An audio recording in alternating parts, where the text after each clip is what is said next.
The Son of God to you was kinda odd. On the Passover, Christ was born in the spring.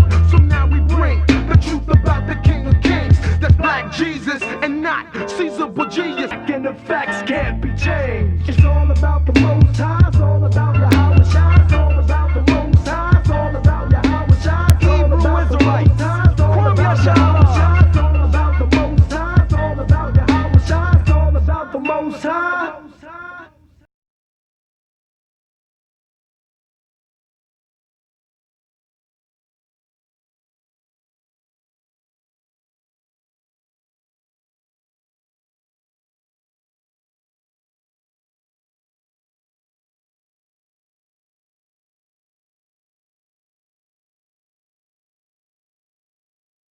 Jesus is real, but you devils taught lies on Christ. So many lies that when we come with the truth, people think that the lies is the truth and that the truth is the lie. Who changed the truth for God into a lie? In English, Jesus Christ. In Hebrew, it's Yahweh Shai. So do or die. The immaculate conception is deception, along with the myth of giving gifts on December 25th.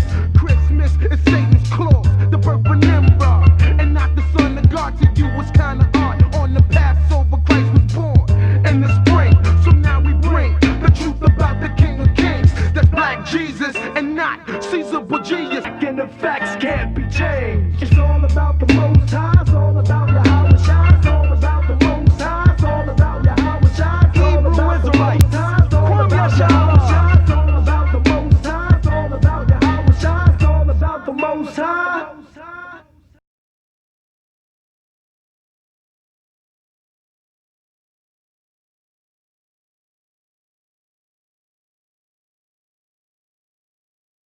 Shalom, Israel. Shalom.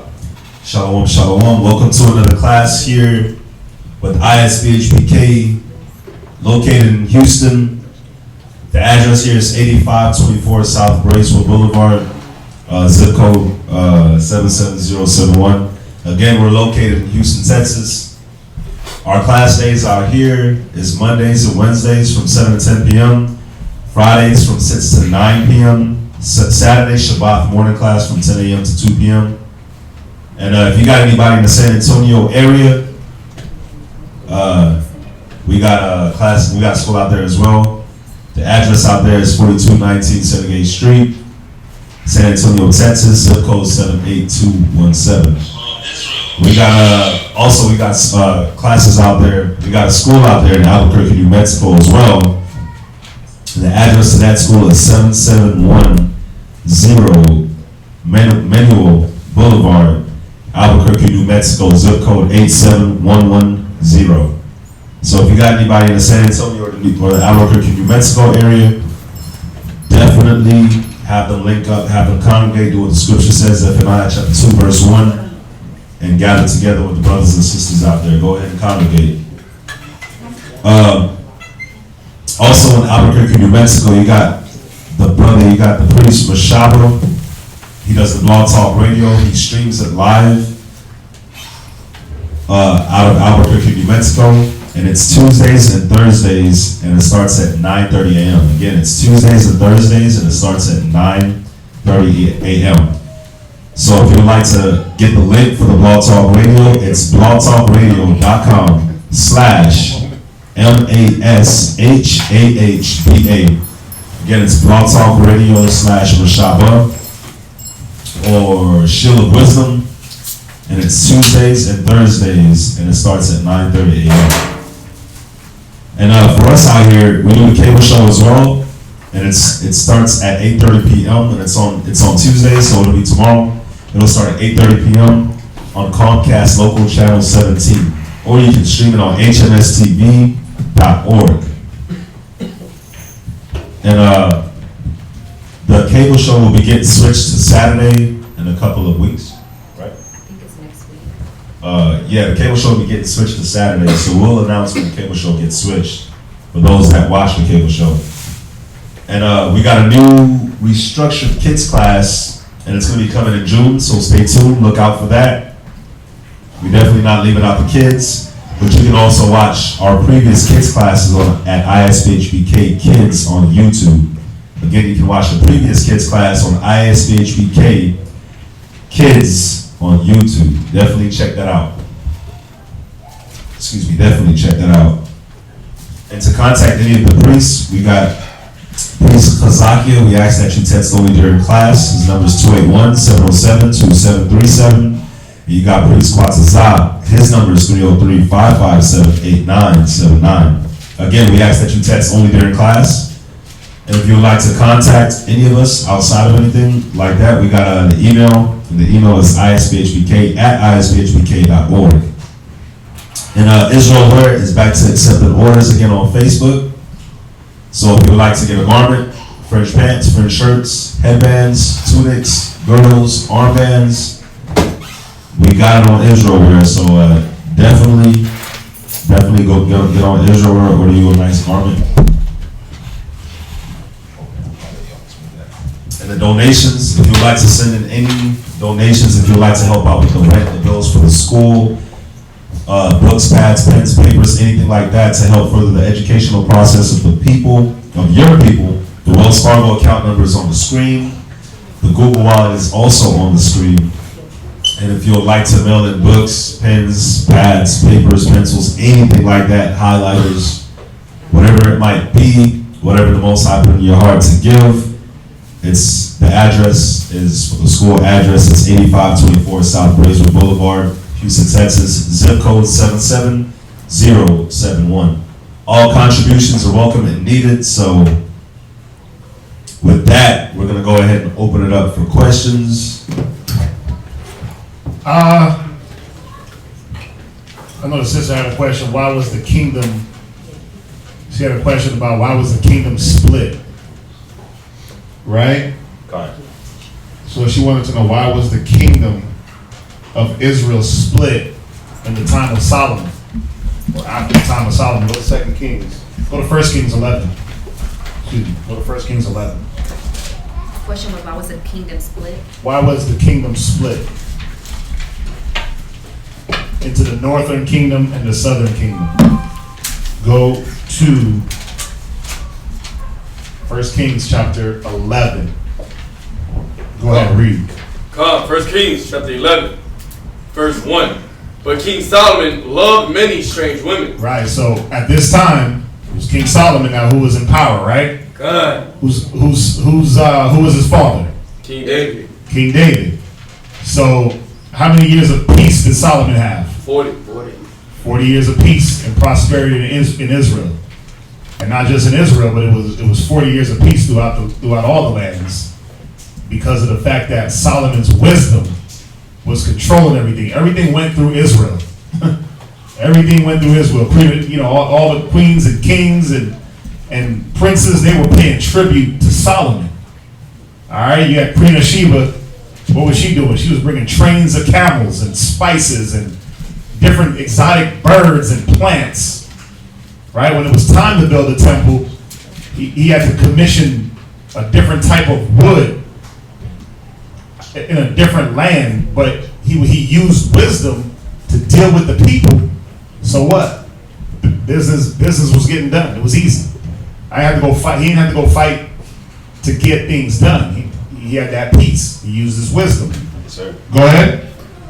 Together with the daughters of Pharaoh, women of the Moabites, Amorites, Edomites, Zidonians, and Hittites. Right. So it said, but King Solomon loved many strange women. Now, and named all these African nations. We know he married the Pharaoh's daughter, right, to make kind of a league. You know how they do it they did it in ancient Rome, where this family would marry this family to do what? Say it again. Keep peace. Well, to keep the peace, but also to build their riches. Right. This rich family would marry this rich family. Let's keep the riches in the family. Or let's do a peace pact, or let's do this type of pact.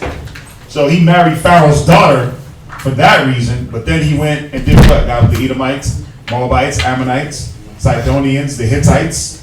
Go ahead. Of the nations concerning which the Lord said unto the children of Israel, ye shall not go in to them. Right, because the law in Deuteronomy, it says what?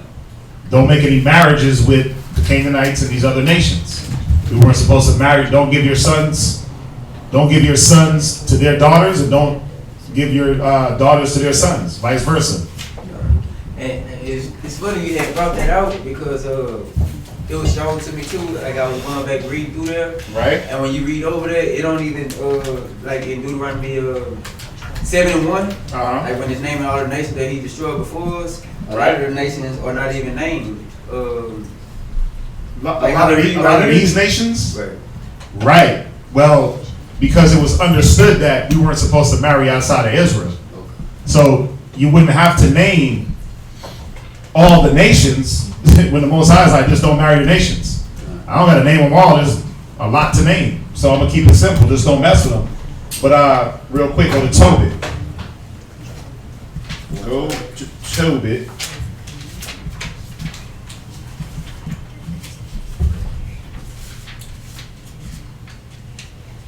Go to Tobit 4:12.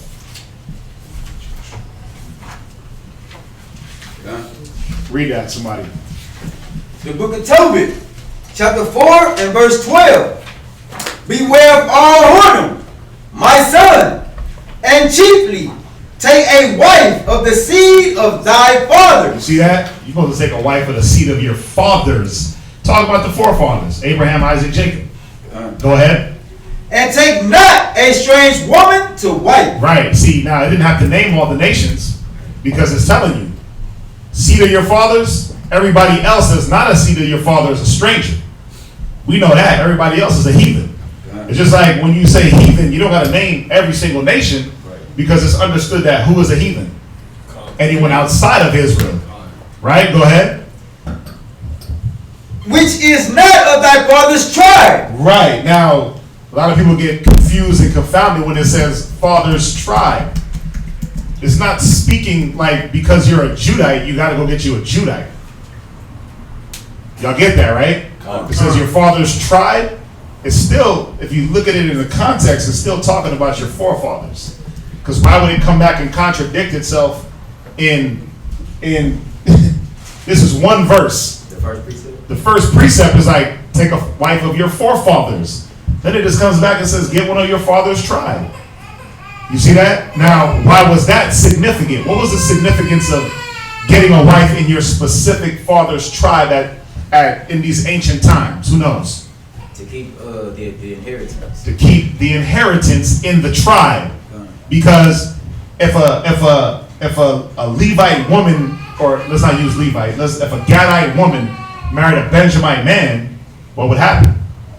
Or vice versa, that inheritance would leave out of that tribe. Because the tribes had their inheritances also. So now it just comes back and says, listen, basically, short version, marry within the tribe to keep the inheritance. Now, why is that significant? What inheritance do we really have? Nothing. Right now? None. So we don't got to worry about that. God. Right? So it's not unlawful to be a Benjamite and have a Judite, or be a Judite and have an Issacharite. It's not unlawful. As long as it's within your tribes, or within the forefathers. It's kind of like, even with the same story, like when you read about Tobit, remember when the angel had came to Tobiah's father, which is Tobit, and he kept trying to question him to see which tribe he was from? Yeah, he was asking him, like, what tribe you from? He's like, that don't matter. Right. It don't matter, but Raphael ain't gonna, he ain't from a tribe, right? It don't say it. Yes, sir. It just got me thinking about so our athletes are pretty much like they'll say the strongest physically, the fastest, right? Things of that nature and stature, right? But it's a statistic that most of our men that become professional athletes, right? They marry Esau. Yeah, they marry women that are not of their own kindred. Oh yeah. So it's like, man, it just threw me for a little bit. But why? Because that's the stigma. Yeah, when you make it big. It's funny. Me and my rib was talking, and we was looking at.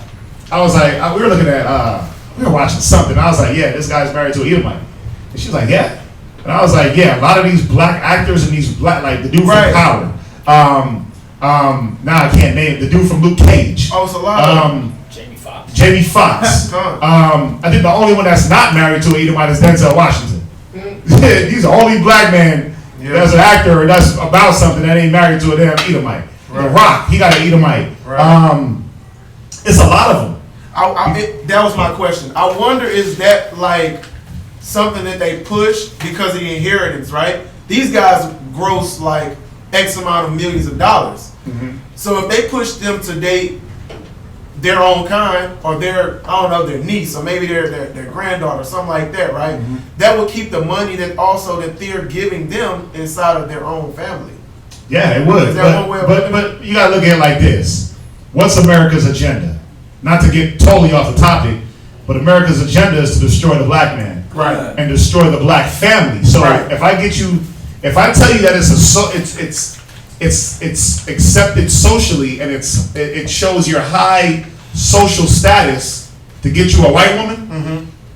that's what you do. Gotcha. Right? And then they put in your head, well, when you was nothing, when you was in high school, all the black chicks didn't like you. And then when you were about to be something, you got with the white girl in college and she stuck by your side all of a sudden, then when you made it, that's the claim to why you want to be with an Edomite. Like, well, she stuck with me through thick and thin. Like, she was the only one down for me. No, she wasn't. They pump that into your head. So it's a stigma. It's a thing where if you want to show that you've made it, this is your claim. Go get you a white woman or something that looks white. Now this is the thing though. Aren't they reversing the roles and doing that for women? Yeah, of now, color? yeah. Serena Williams, Yeah. Eve, all these other sisters that are going out and doing what? They getting Edomite men to show what? That we made it. We made it. We're part of the upper echelon. Right. Even though you ain't made it. It don't prove anything. It proves that you're breaking the Bible, breaking the scriptures. Basically. Y'all get that? Read on. For we are the children of the prophets, Noah, Abraham. Right? Go ahead. You see that? Noah. See, this is how you know it's not tribe specific. What tribe was Abraham from? Like, does it ever say, like, Abraham from this tribe? Does it ever say Noah's from this tribe? You see? Go ahead. Isaac. And Jacob. Right. The tribes didn't come until Jacob's time. This is how you know it's not, like, tribe specific in these times. Go ahead. Or even in the ancient times. You think we didn't marry outside? You think a dude was like, well, I want this Issacharite. I'm a Judite, but I'm going to settle for a Judite because you married who you liked. You took who you wanted. Didn't matter the tribe. Go ahead. Remember, my son, that our fathers from the beginning, even that they all married wives of their own kindred. See that? Kindred. It uses that word kindred. Kin. Family. The nation. Read. And were blessed in their children. And their seed shall inherit the land. Right. Jump over to Joshua real quick. Joshua 23 and 12. Joshua 23 and verse 11. Select it. You see his question? Yeah, look at that. Make sure you get some on. Joshua 23 and verse 11. Joshua chapter 23, verse 11. Take good heed, therefore unto yourselves, Come on. that ye love the most high your power. Right. Who you got there? Who is this? Tay Diggs? Married to an Edomite. Right? Man, there's a lot of them. I can't even. Common. Yeah. Common? He got an Edomite? Damn, you gotta be in a high pitched voice. Common got an Edomite? His name is Rashid. Damn, Common done fell off, man. Damn, he went from Erykah Badu, but she crazy as hell. She crazy. So he probably was like, I ain't dealing with that no more. She's nutty. Damn. But yeah, a lot of these guys, man, they go get Esau. It's a status symbol. It's to now I can rub elbows with the upper echelon. They still ain't accepting you. What Kanye said, you still a nigga in a Benz. That's right. You just a nigga with a white girl. That's it. It's Beauty and the Beast. They make the jokes. Beauty and the Beast, right? You know how it go. Read on. Verse 12. Else, if ye do any wise go back and cleave unto the remnant of these nations, read, even these that remain among you, and shall make marriages with them, come on, and go Salah. And go in unto them. Come on. And they to you. Read. Know for a certainty. Know for a what? Certainty. Come on. That the Most High your power will no more drive out any of these nations from before you. But what shall they be? What are they going to represent to us? Read on. But they shall be snares and traps. Go ahead. Unto you. Read. And scourges. Scourges. Scourges in your sides. Yeah, see, our men get bamboozled by these women. Look at Tiger Woods. He chased all them white girls, and then what happened?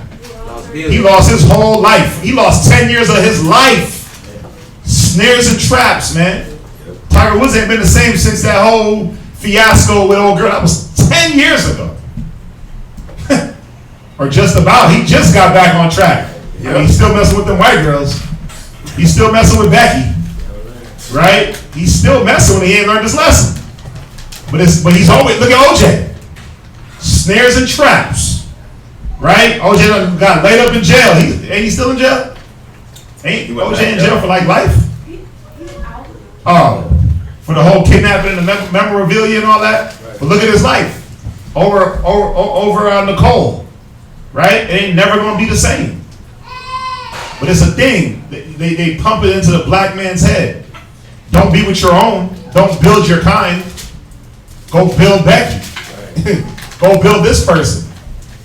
But it's going to go back and show you, and the reason why I'm going here is because she asked, why was the kingdom split? So we got to see, why was the kingdom split? Well, the law is given, and we can go into Deuteronomy, the 7th chapter. Read on. Come. And thorns in your eyes. Right. Until ye perish from off this good land. Yeah, they gonna blind you, man. They blind you. Go ahead, because you're too busy trying to assimilate and be like them. Y'all see it, man. Y'all be seeing Judah with Esau, and he's a Oreo. He acting like a damn Oreo, right? Instead of being the man and standing his ground, he starts to assimilate and act like her. Walking around just soft, eating Miracle Whip, right? It's crazy, man. But they take on their customs. I don't like Miracle Whip. I'm a mayo guy. Read. Which the Most High your power hath given you. Right? That's it. Go to our Deuteronomy real quick. Deuteronomy chapter 7, verse 1. When the Lord thy God shall bring thee into the land, whither thou goest to possess it, and hast cast out many nations before thee. Because what's the point of the Most High casting them out for you to go cling to them? It makes sense. And now look at these times. It definitely don't make no sense. Israel is destroyed like a mug. Why would you want to go and shack up with the nations that already enslaved you? And if it wasn't, obviously it wasn't them, but guess what? Their forefathers did it. Right. Their forefathers is benefiting off slavery. Why would you want to go shack up with a nation that don't understand you? They don't go through what you go through. They ain't going through the curses. So now when it's time to get that nation in order, scripturally, they ain't going to resonate with them. Because they ain't going through what you're going through. They ain't getting whooped on like you getting whooped on. That's right. Right? He gave the law to Jacob and Israel. He had dealt so with no other nation. You are the only family of the world that I know. What's that? And you know what's funny? It's like both sides know they be wrong. Because like when you go into like supermarkets or gyms and you see them, the interracial couples, when they get around you, either the Judite brother or just whatever Israelite brother or Israelite sister, when they see another Israelite, they shrink. Ashamed. Or some of them, I see one cat, they be boastful like, yeah, I got my Edomite princess. Yeah. And I'm like, bro, she's 25 and looks like she's 50. She's shriveled, like, stop it. Stop it. Stop making her work out like a man. They be doing that. Like, Judah love to work out them Edomites and make them look as small as him. Right. That ain't dope. Like, come on, man. No one cares about your cave beast.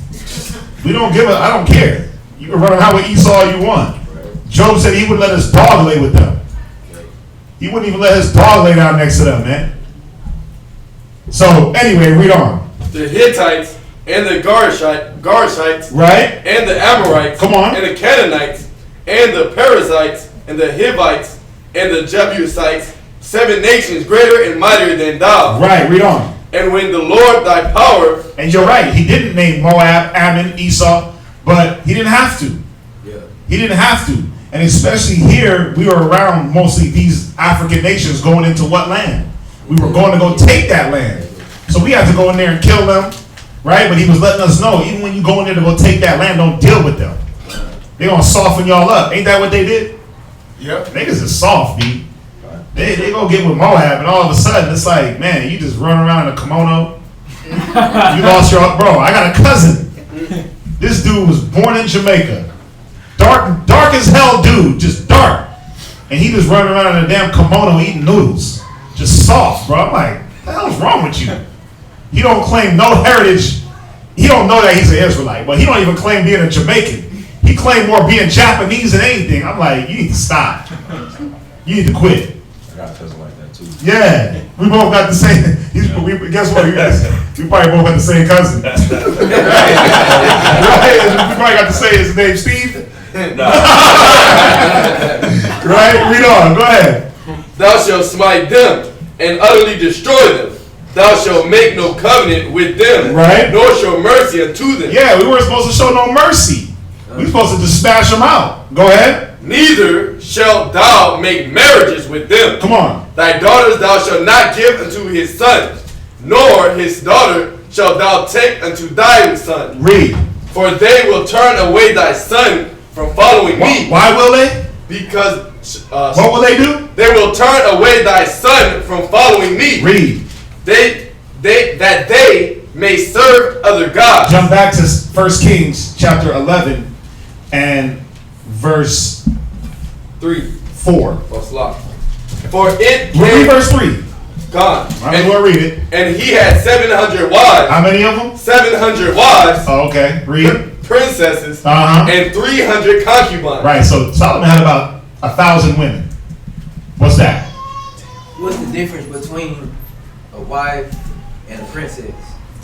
A wife and a princess? Right. It was just a title. The princess was just a title. Okay. That's all it was, because like he married Pharaoh's daughter, right? Pharaoh was the king. She was the princess, right? But we don't consider our women princesses. We didn't have that in Israel, right? You never read that we had a princess in Israel. We had prophetess, right? But that was the other nations with these titles on their women, like Pharaoh's daughter. She would be a princess. So it was a title.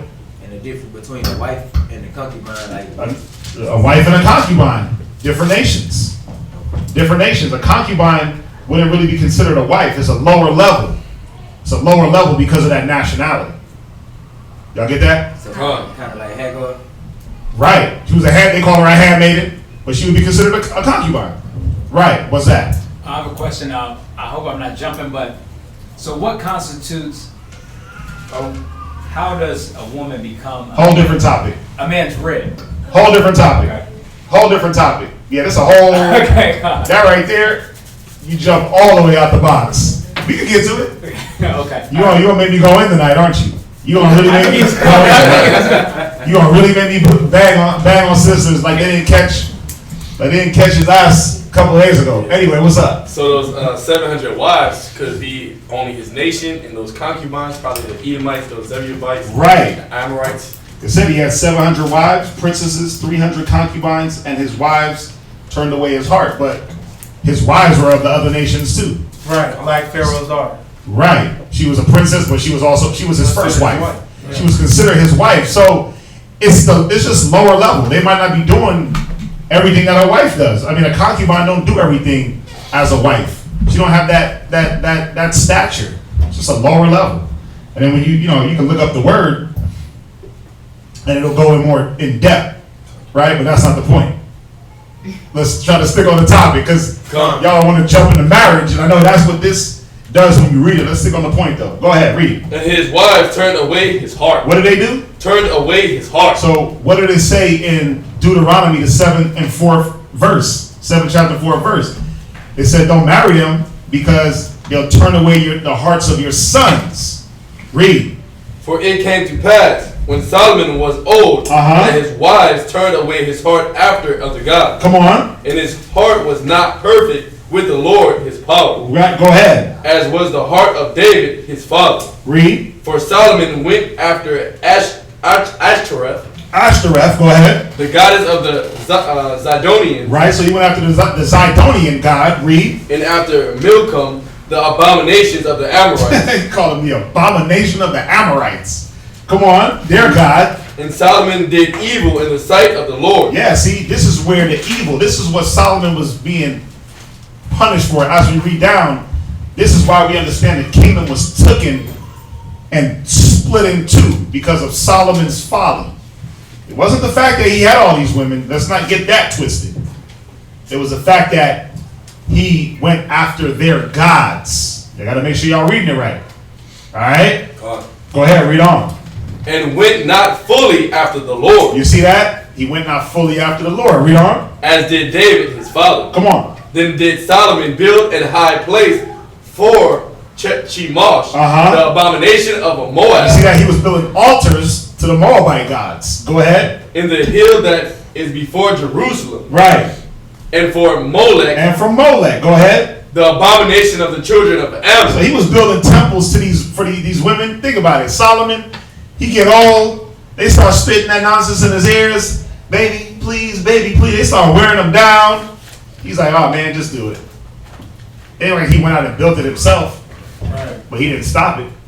They wore him down. You know, you read the Josephus, it tells you. When he got into his age, like later in his age, the women basically wore him down. They wore him down. Imagine it. Babe, babe, babe, babe, babe, babe. Can you? What about, nagged them to damn sin. He was like, man, screw it. Do whatever y'all want. Go ahead. And likewise did he for all his strange wives, which burnt incense and sacrifices unto other gods. Right. Now, read on. It's going to tell you. Read on. And the Lord was angry with Solomon, because his heart was turned from the Lord, God of Israel, which had appeared unto him twice, and had commanded him concerning this thing, that he should not go after other gods. That he shall not do what? Shall not go after other gods. This was commanded. This was in the law. Go ahead. But he kept not that which the Lord commanded. Read. Wherefore the Lord said unto Solomon, for as much as this is done of thee, and thou hast not kept my covenant and my statutes, which I commanded thee, I will surely rend the kingdom from thee. I will do what? Surely rend the kingdom from thee. Go ahead. And will give it to thy servants. Right. Read on. Notwithstanding, in thy days I will so not. You get that part? Read verse 11. Read verse 11 one more time. You got to stop getting up. Let them deal with the kids. Wherefore the Lord said unto Solomon, for as much as this is done of thee, and thou hast not kept my covenant. Right. So he broke the covenant. Right. He broke the law. Go ahead. And my statutes. Right. Which I commanded thee, I will surely rend the kingdom from thee. You see that? I'm going to take the kingdom. I'm going to rip it out your hands by force. What's that? What scripture? 1 Kings 11 and verse 11. He said, since Solomon broke the covenant, he's going to take the kingdom from him. Go ahead. And will give it to thy servant. Right. So one half of the kingdom went to his servant. The other half went to his son. You have Rehoboam and Jeroboam. Read on. Come, verse 12. There's a reason why half went to his servant, or half went to his son, was because the promise was that David would have inheritance. What's that? And this is all because he was dealing with other nations. It's all because he built gods to these other nations. Yeah, he built altars and he served he built altars and he served these gods of these other nations. Yeah, that's how Solomon went off. And that's how that's why this is why the kingdom was split. Okay. So this is leading up to it. So the Most High is telling us right here: you broke the covenant. You served these gods. You built these altars. I'm gonna split the kingdom. I'm gonna give half the kingdom to your servant. The other half is gonna go to your son. You had Rehoboam and you had Jeroboam. Read on. Wherefore the Lord said unto Solomon, for as much as this is done of thee, And thou hast not kept my covenant and my statutes, which I have commanded thee. I will surely rend the kingdom from thee, and will give it to thy servant. Read on. Notwithstanding, in thy days I will not do it for David, thy father's sake. The servant was Jeroboam. Jeroboam. He was Solomon's servant. Rehoboam was his son. Go ahead. But I will rend it out of the hand of thy son. Right. Read on. Howbeit I will not rend away all the kingdom, but will give one tribe to thy son for David, my servant's sake. You see that? So he said, I'm not going to take all the tribes from you. I'm going to give you one, but he ended up giving him, and that tribe was called what? What was the 2.5 tribes called? Oh, Judah, Levi. Judah. It was just, well, they went by Judah. Come. Right? But we know it was Judah, Benjamin, half of Levi. Come. The other tribe was what? It was Ephraim. Right? Or Israel. Come. Right? Which are the other 9.5 tribes, half of Levi. Go ahead. And for Jerusalem's sake, which I have chosen. Right. So, and then as you read down, you can read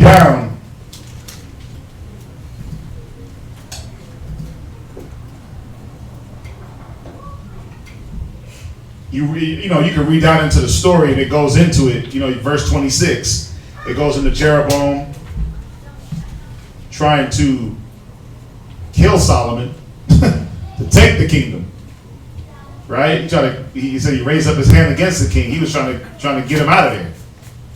So and then the kingdom splits. They have the fighting back and forth. But you get that, right? So that's the cause, or you don't get that? I'm gonna go back. Okay, what part do you not get?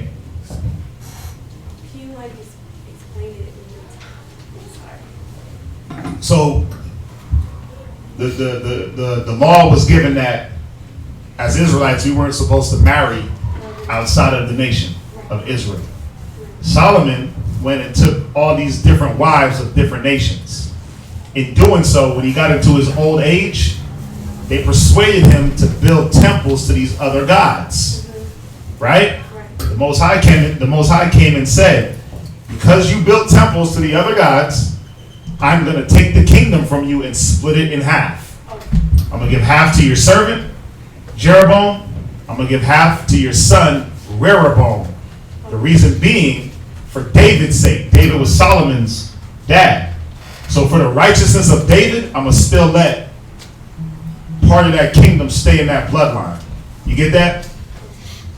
Does it make sense? Yeah, that makes sense. Yeah. So all you got to do is just read that 11th chapter. It's a good read. Actually, it's a real good, that whole First Kings is good.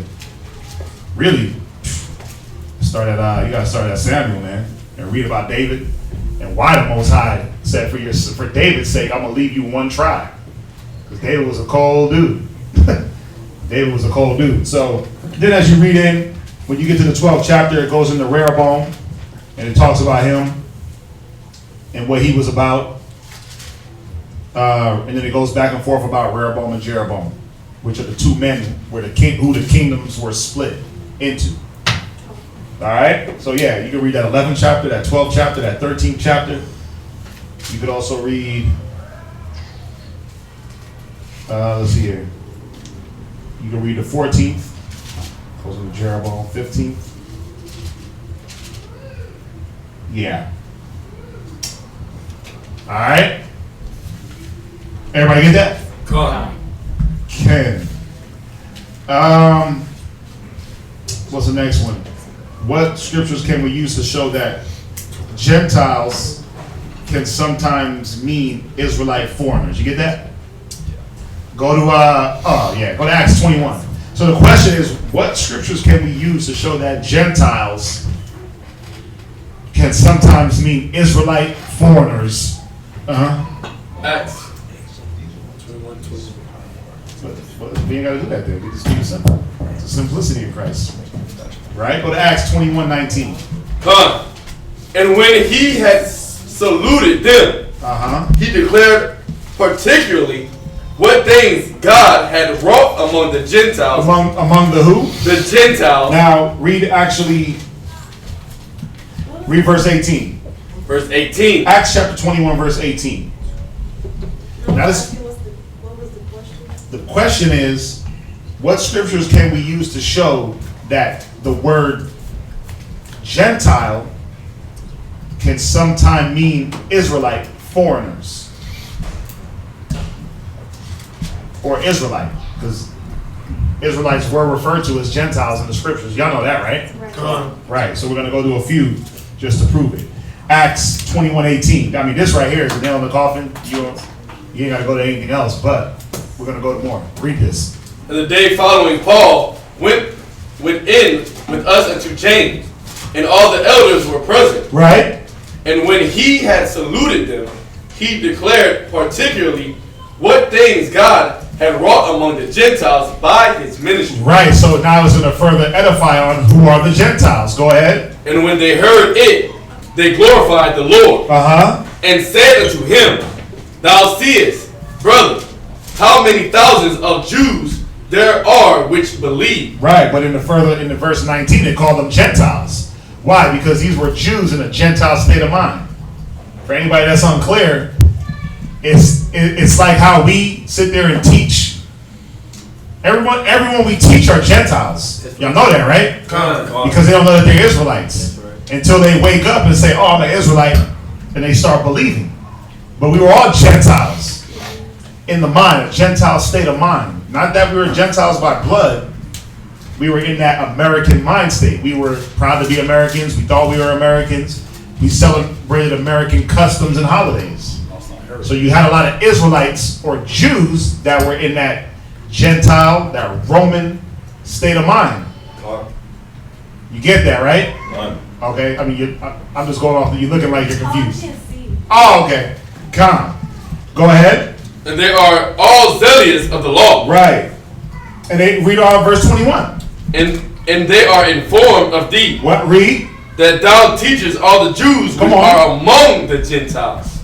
Come on. To forsake Moses. Because there were Jews among Gentiles, calling themselves Romans, calling themselves Greek, calling themselves Hellenists. No different than all our people doing what?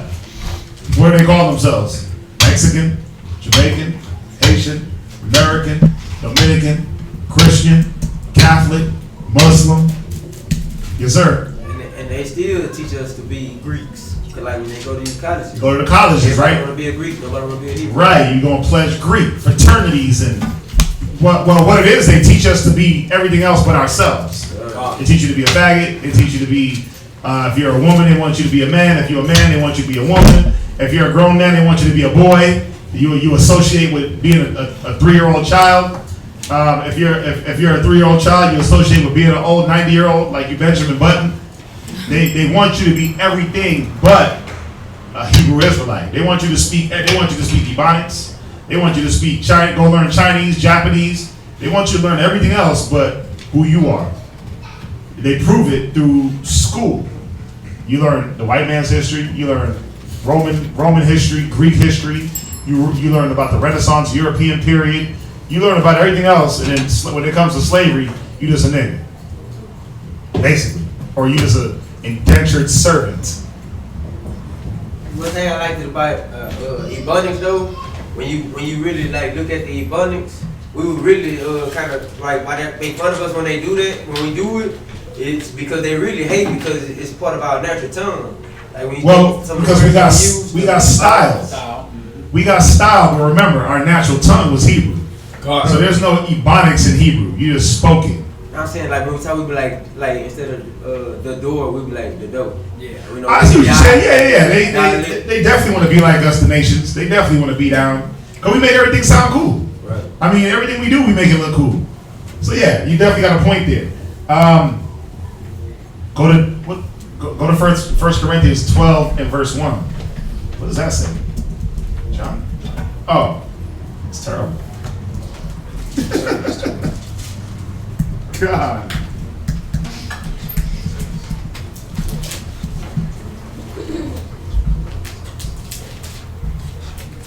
Right. Oh yeah. That's definitely the one I want. Go to 1 Corinthians 12 and verse 1. 1 Corinthians chapter 12 and verse 1. Now concerning spiritual gifts, brethren, I would not have you ignorant. Ye know that ye were Gentiles. You were what? Gentiles. See that? Why? Because of the state of mind that the people were in. They didn't know the Most High. They didn't know their heritage. They didn't know. Even Paul. Paul was a Gentile in the mind. He assimilated and associated with the Roman nationality. Right? But then when he came into Christ and got his wits about himself, what was he dropping? That registry, Hebrew of Hebrews, tribe of Benjamite, stock of Israel. Like he knew, okay, I'm a Benjamite. He always knew that. He never lost that part of him that he was an Israelite, but he associated more with that Roman side of him. He spoke Greek and everything. And he spoke Greek. He spoke the language. He was considered a Hellenist, Hellenist Jew, a Greek-speaking Jew. But was it just that they spoke Greek? They kept them customs. Go ahead. Ye know that ye were Gentiles, carried away unto these dumb idols. What makes you a Gentile? Carried away unto these dumb idols. See that? Not carried away after Christ, but you carried away after Christmas, New Year's, Easter, Michael Jordan sneakers carrying you away, the damn Bentley, the chasing money and cars carrying you away. That's what makes you a Gentile in the mind. Go to go to this now. Go to Psalms 106 and 35. Right. Psalms chapter 106, verse 35. Oh yeah, this is perfect. Yeah, Psalm 106, 35, one of my favorites. Go ahead. But they were mingled among the heathen. Speaking about Israel, go ahead. And learned their works. We did what? Learned their works. Yeah, we learned not just their wickedness, we learned their wicked language, we learned their wicked customs. We learned to be like them. Go ahead, is that it? And they served their idols. And we did what? Served their idols. You see, we became Gentiles. Go to Colossians 1:21.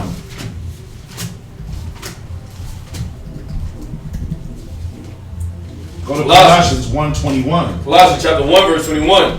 And you that were sometimes alienated and enemies in your mind by wicked works.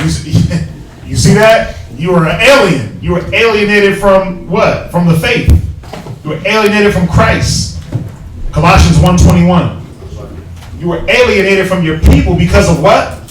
Because you're in your mind by wicked works. Now, you gotta really think about it. Every time you step out and you do some wickedness, you turn yourself into a Gentile. You go into that. You go right back into Gentile mode. You go right back into I'm proud to be an American mode. When that pride kicks up on you, sisters, what do? You're showing that I'm proud to be an American. I'm proud to be associated with this wicked land. When brothers start bucking up, you're showing that through your works. I'd rather be a Gentile. I'd rather be an alien to the Most High and to the brethren. I'd rather alienate myself. So got to be careful. Read on. Yet now hath he reconciled. Right. Go to John 7:33. St. John 7:33. St. John chapter 7, verse 33. Go ahead. For the bread of God is St. John chapter 7. St. John 7 and verse 33. St. John chapter 7 and verse 33. Then said Yahushua to them. Right, because this was Yahushua with the apostles. Go ahead. Yet a little while am I with you. Right. And then I go unto him that sent me. And what do they say? Because this is even the apostles understood this. Go ahead. Ye shall seek me and shall not find me. Go ahead. And where I am, thither ye cannot come. Go ahead. Then said the Jews among themselves, whither will he go? That we shall not find him. Right. Will he go unto the dispersed? The dispersed who? Among the Gentiles. He's talking about the dispersed Israelites that were among the Gentiles, calling themselves Gentiles, Hellenists and Roman and Greek and Grecian and all these other nationalities that were surrounding. Good. From there, go to James. Go to James 1 and verse 1. James 1 and 1. The book of James, chapter 1 and verse 1. Go ahead. James, a servant of Yahweh, and of the master Yahweh Shai HaMashiach, to the 12 tribes which are scattered abroad. Greeting. Can you read? Read on. Go ahead. I don't know. That was it on there. Read it again. Yeah, from the top. Right. The 12 tribes scattered abroad, right? God. Yeah, read it one more time. The book of James, chapter 1 and verse 1. Yeah. James, a servant of Yahweh, and of the master Yahweh Shai HaMashiach, right, to the 12 tribes which are scattered abroad. Right, so we understand, just getting the understanding, the 12 tribes were scattered. Now go to 1 Peter 1 and 1. Oh, and I was going to say also, when you read these books, when you read these New Testament books, that's how a lot of them start. Yep. It always says, like we just read, James to the 12 tribes scattered abroad. Now, it said to the 12 tribes, it didn't say to the whole world. And that's who all these letters were always written to the 12 tribes that were scattered abroad. Go ahead, read Peter 1 and 1. 1 Peter chapter 1, verse 1. God. 1 Peter chapter 1 and verse 1. Peter, an apostle of Yahweh Shai HaMashiach, to the strangers scattered throughout Pontus. Right, see, he was talking about the Israelites calling themselves or being, acting like the people in Pontus. Who else? Galatia. Acting like the Galatians. Go ahead. Cappadocia. Asia. Right. And Bithynia. Right. So we were scattered, but not just scattered. We acted like these people. All right. So hopefully that helps out. And there's more. There's always tons more. It's all about, you got to make sure that you're actively reading, but reading comprehension is very, very important. Reading comprehension is very important, and really just paying attention. Even if you're doing the audio Bible, you want to make sure that when you're listening for context, you're listening for context, but you're also listening for precepts. Right? And then you're listening for what the chapter is talking about. But those precepts be hidden in some of these books, man. And you'd be like, oh, wow, it's right there. Oh, yeah. See, look. Oh, yeah, Christ in the Old Testament. Oh, yeah, Trinity. That ain't real. Oh, yeah, look. See, talking about the Gentiles, Israelites. Like, they're scattered throughout these books. All these little clues. That's why it says precept upon precept. Whom shall he teach knowledge? Even when you're listening to, like I was working out today, I hit the whole book of Amos. I hit the whole book of Amos probably 10 times in a row. I read it last night, but I'm actively listening for precepts that can be plugged in somewhere else. Yeah. You see what I'm saying? So, all right. You know a book? You know a book where you find a lot of stuff and you probably won't even realize it is actually Exodus. Oh yeah, you read Exodus, you find a lot. But what Exodus does is Exodus helps to edify a lot of what you read about when you read about Christ's time. Yeah. And a lot of the New Testament. Yeah, Exodus is cool. Even in Exodus, was it Exodus 18? Where it prophesied of Christ. We said, I'll raise up one of your brethren among you. Is it Exodus or Numbers? It might be Exodus. I think it's like Exodus 18. But yeah, y'all get the point. Anything else? Yeah, I had a couple questions. What's that? Especially since he brought up Exodus, I got two of them from Exodus. Right. The first one was from Exodus 34:21. What is earring time? Like earring, it was saying something about earring time. I didn't understand that one. On the seventh day thou shalt rest, earring time, and the harvest thou shalt rest. Let's just go there real quick. Exodus 34:21. Exodus chapter 34, verse 21. 6 days thou shalt work, right? But on the 7th day thou shalt rest. In earring time and in harvest thou shalt rest. Right. Give me 1 sec. Earring time.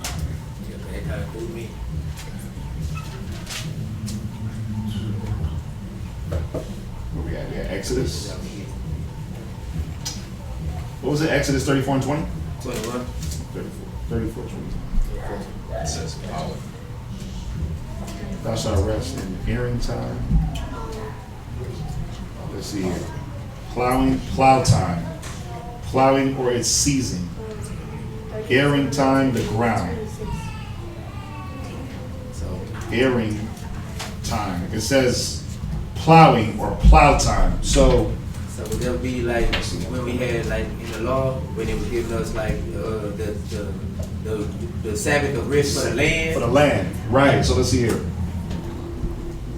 I have to go in and look further because the land did have that Sabbath of rest. Right. But I don't remember that it had a name. Right, But I don't remember that it had a name. I got to go in there and look to make sure. Let me check something here. 20 verse. What's that? This was verses 45 and 6.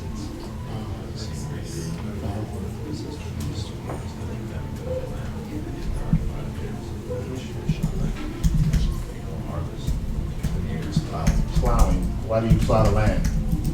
So that you can. So you can actually so you can plant. Right. You plow the land so you can plant stuff in the land.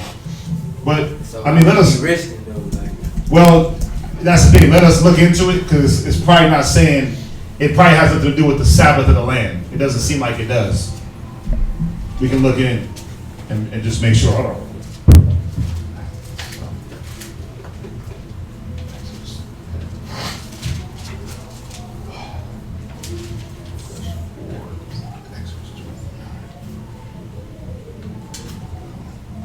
Yeah, we can look into it. Make sure you write that down for me. And then what was the other one? Was in Exodus 35 and 2. Uh-huh. I was like, since the badger skins, like we know we didn't eat badgers, that they were unlawful, and Right. made it for the temple. Uh-huh. And why do they say we can't wear garments of other like unlawful animals? Remember I asked that I think before, Right. like the gator skin or ostrich skin and stuff Well, like that. when you look into the badger skin, or when you look into the word badger, Yeah. it had two meanings. What verse are you at? 35 and 2, Exodus. Exodus 35 and 2. Read that. Con. Exodus. Are you sure? Read it. It is, No, Con. not the Exodus. badger skin. It might be a different scripture. You're talking about verse 7. Read it. Yeah. Exodus chapter 35 verse 7. Right? And ram skin dyed red. Right? And badger skin. And shittim wood. Right. Now, we know we didn't deal with anything, the skins of anything unlawful.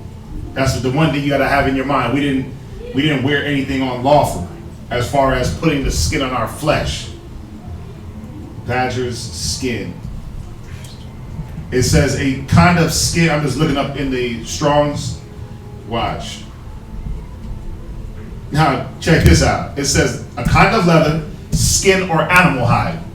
It says perhaps the animal yielding skin. Then it says perhaps the badger or the dugong, a dolphin, or a sheep. Now, what would sound more? It gives you 1, 2, 3. It gives you 4 different animals. Now, if we put it in the context of knowing that we're Israelites and that we knew the law, we weren't supposed to build with anything unlawful. It would more than likely be a sheep, right? Just going off the definition. I mean, we know we didn't do anything on. We didn't wear anything unlawful. Right. Go ahead. So like in the beginning, remember like even back in like in Genesis, right? Uh-huh. Like when Adam and Eve first had sin, remember they sewed fig leaves, made aprons, right? But then when the Most High Well, came, hold on real quick. Remember, that was symbolic. True. That was symbolic. They were not naked in Adam and Eve's time. They had on clothes. Remember, these were the people that had wisdom, knowledge, understanding of the Most High. So he didn't have them walking around naked. That fig leaf, we can go there, but the fig leaves represented them hiding and covering up their sin. We can go there. We can go to the scriptures. Man, I just never heard of it. Yeah, we can go there. Oh yeah, we can definitely go there. But what were you gonna say? I didn't mean to cut you off. Right, because after the Most High seen them with the aprons, remember that's when we saw the first killing of the animals. When the Most High said He clothed them in animal skins. But see, it don't say that though. It don't say that. It don't say that it was the first killing of animals. Well, I didn't say first killing. Right. But I'm just assuming in order to get the skins of that animal. Right. You know, the animal. Well, let me grab something real quick for you.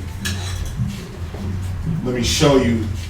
Remember, we got to remember how Genesis, and we went through this in the Genesis.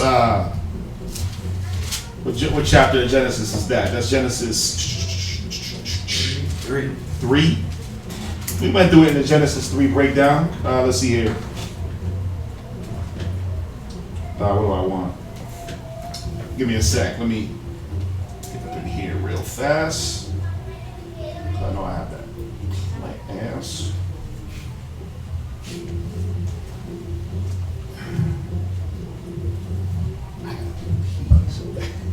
Go to, let's see here. Throw that verse 9. Let me see if I even have it. You got that one where it said, you got the precept to that?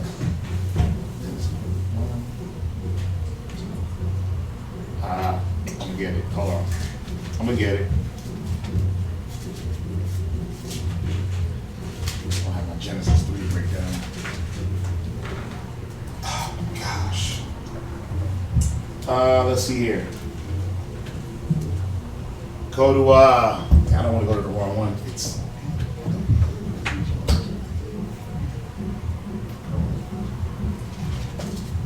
hold on. Let me find it. Okay. What you got another question? Like the nakedness, right? What? So the last verse of chapter 2, verse 25. Where at? So what was that about? The Genesis 2 and 25. Genesis chapter 2.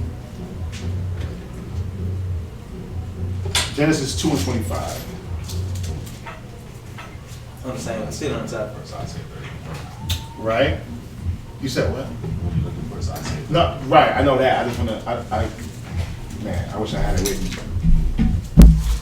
Right.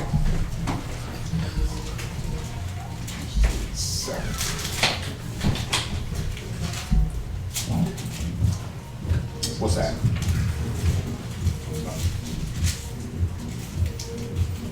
That's what I want. That's what I want. That was it. I was thinking about something else. Real quick, go to Exodus. Go to Exodus chapter 32 and verse 25. My bad, y'all. I haven't been through Genesis in a minute. Since the last time I went over it.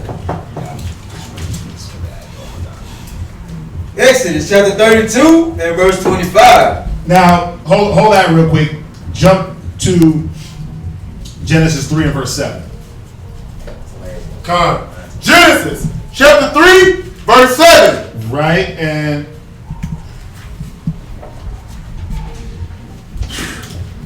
read. Come.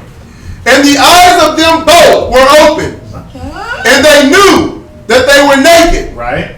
And they sewed fig leaves together. Right. And made themselves aprons. Right now, so this wasn't talking about them being butt naked running around. Remember, we weren't seeing each other's nakedness. We weren't out there doing that. We weren't just running around naked with no wisdom. Remember, the Most High gave us wisdom, knowledge, and understanding. God. Right? Now, within that, He also gave us principal things for our lives. Before we go there, go to this Exodus 32 and verse 25. It's no different than when you say, like if a cat's on the block and he out there slanging dope or something, and he said, "Man, I'm out here naked." What does he not have with him? No money. No orders. His guard is good. Right? Because let's go back to it. It's that ebonics. It's that slang. It's that the way we talk. So the Most High, listen, we're the people of the Most High.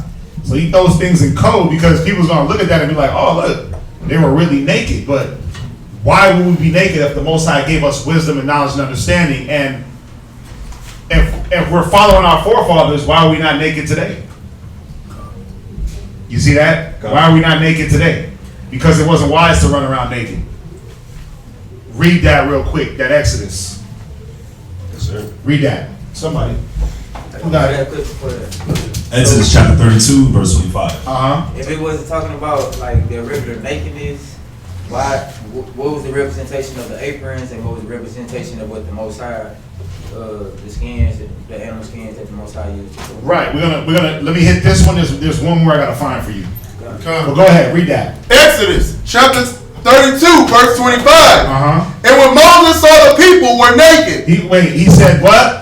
Saw that the people were naked. Because at this time, the people made that golden calf. Y'all remember that, right? They made the golden calf. So, what was that nakedness? Read. For Aaron had made them naked unto their shame among their enemies. You said that he had made them naked unto their shame, meaning he had let their shame be known. They were naked. They were shamed. Y'all see that, right? Go to Ecclesiastes 39:26. Ecclesiastes chapter 39, verse 26. Right.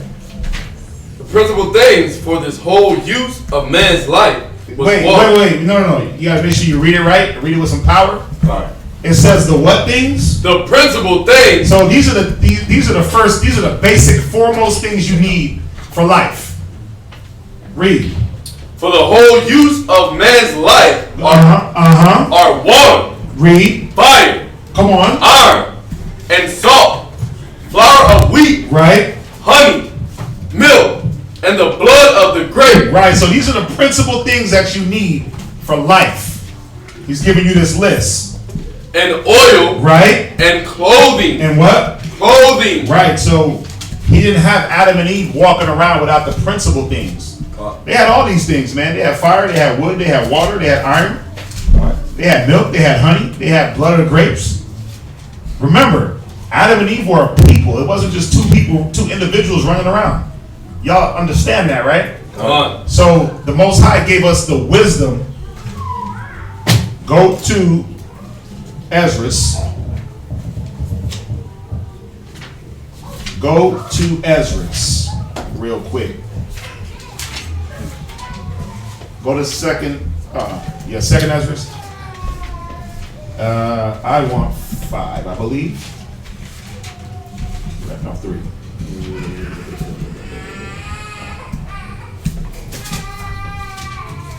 Three and 4.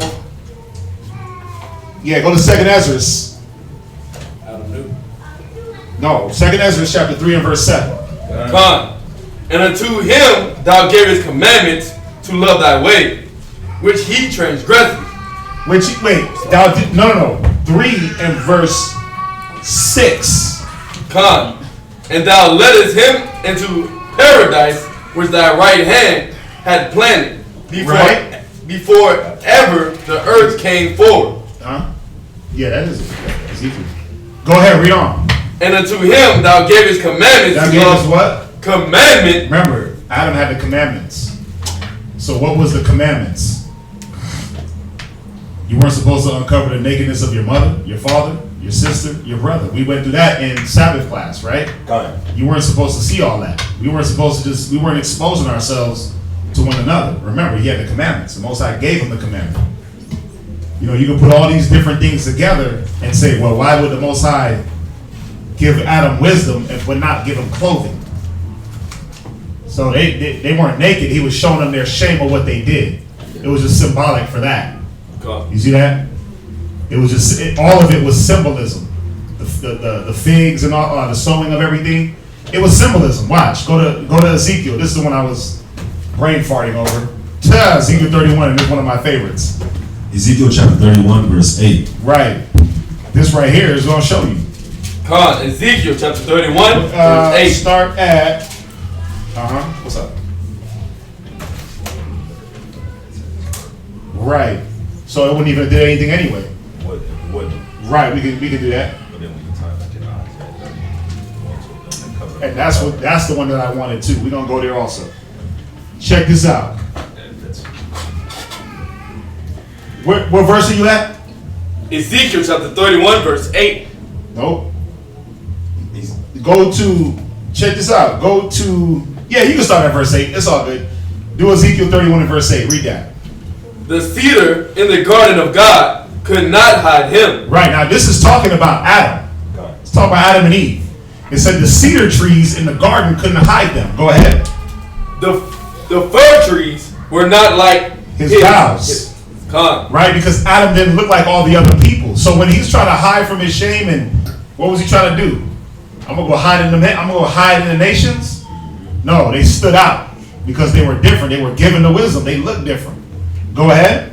And the chestnut trees were not like his branches. Go ahead. Nor any tree in the garden of God was like unto him in his beauty. Right, and if you thought that it was talking about a tree for real, and not symbolic, read verse 9. I have made him fair, but by the multitude of his branches. Go ahead. So that all the trees of Eden that were in the garden of God envied him. They did what? Envied him. That's what it was talking about. He tried to blend in with the other nations. When it's talking about sewing on aprons and doing all that, he was trying to blend in with the nations. This right here shows you that it was talking about, like, remember the scriptures equate men to trees. I see men as trees walking in Mark. What is that, Mark 7? Mark 8, verse 24. Mark 8 and 24. And he looked up and said, I see men as trees walking. Right. See, so the Most High equates men as trees. Here, he was showing that Adam, it said the cedars in the garden of God could not hide him. He couldn't hide with the other nations when he went off. When the people went off from the law, they couldn't hide because they were made more special. They were made better. You see that? That makes sense? So now when you go back into Genesis, jump back.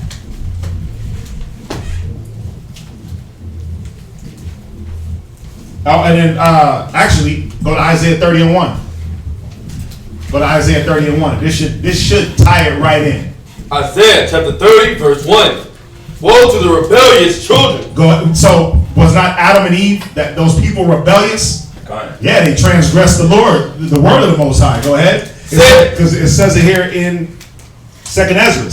And unto him thou gavest commandment to love thy way, which he transgressed. Go ahead. Said the Lord, that take counsel, but not of me. Right. And that covet with a covering, but not of my spirit. You see that? They do what? Cover with a covering. You see how it's speaking again in symbolism? So they cover with a covering. But what was our covering?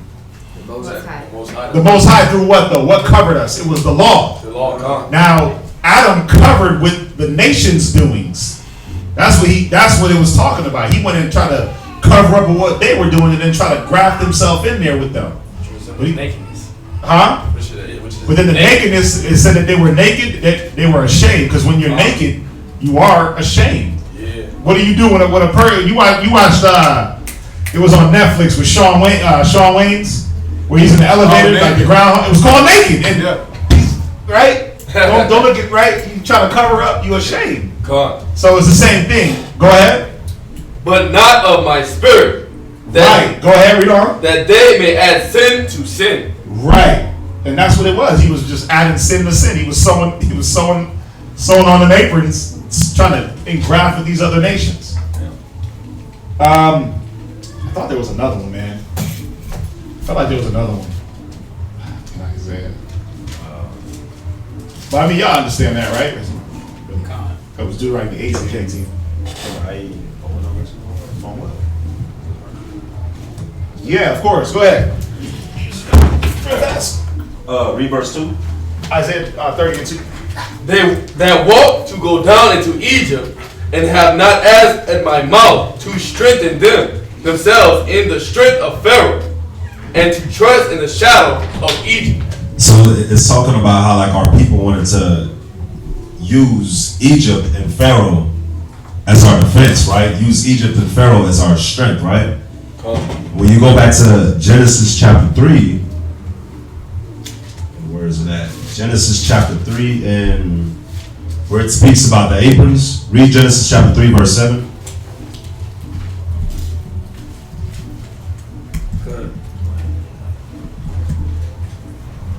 Genesis chapter 3 and verse 7. And the eyes of both of them were opened, and they knew they were naked. And they sewed fig leaves together and made themselves aprons. So the aprons that it's talking about, right? When you look up aprons in the Strongs, it tells you that the apron is an armor or a girdle. What's up? I was gonna wait till you had finished. But still, pertaining to that, if Adam already had the law, right? Then they failed. They was ashamed, so they made themselves aprons, like say, girdle, whatever. So, what did the Most High come back and give them? You see what I'm saying? And give them. Like if Adam already had the law, Right. then they sold aprons on themselves, but the Most High still had to come back. Well, the aprons that they're sewing, they never sold aprons on themselves. These But not the aprons. I understand what you're saying. Yeah. I'm saying, like, so what is it that the Most High had to come back and give him if he already had that from the beginning? Come back and give them. Repeat your If he question. already had the commandments from the beginning, he already had the law from the beginning. Right. Right? So then they commit this act, Right. they sold the aprons on him. Right. But then the Most High still, even with them aprons and all that, right? Then the Most High still came back and clothed them. I'm just trying to understand. He still came back and clothed them. So what is Clothe them how? But are you let's go point for point. Right. Are you understanding that the aprons aren't literal clothing? I do. That's what I said first. Right. So I said, so if Adam had Your mind, remember, we're trying to understand. I'm trying to just make sure we understand you so it's clear. Right. No frustration here. I'm not frustrated. Right? So you're saying that if the Most High if they already sewed these aprons, if they already hit amongst these nations. Saying before the aprons, right? Uh-huh. Most High had already gave him, like we read in Ezra, he already had gave him the command. He gave him the law, right? By the law. Right. So then he go and sew these aprons. Well, what he did was he sinned and tried to cover himself by hiding, right? Okay. So when the Most High came back and clothed them, Came back when? The animal skins. Afterwards, because remember the Most High clothed them afterwards. After the whole aprons and everything, and he asked them, who told y'all that y'all was naked? Right. And the Most High had covered them with animal skins. Yeah, I think what it is watch. Talking about verse 21. I know what he's talking about. I know. Clothe them. Right. Let me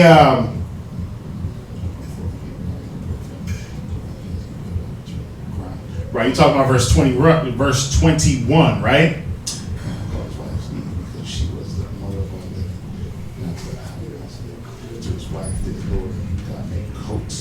I'll get the understanding of that for you. You talking about verse 21, right? Good. Right. I'll get that for you. So you understand where I was coming from, though? I understand now. Right. Right. But you weren't quoting the verse, so I'm like, what is he talking about?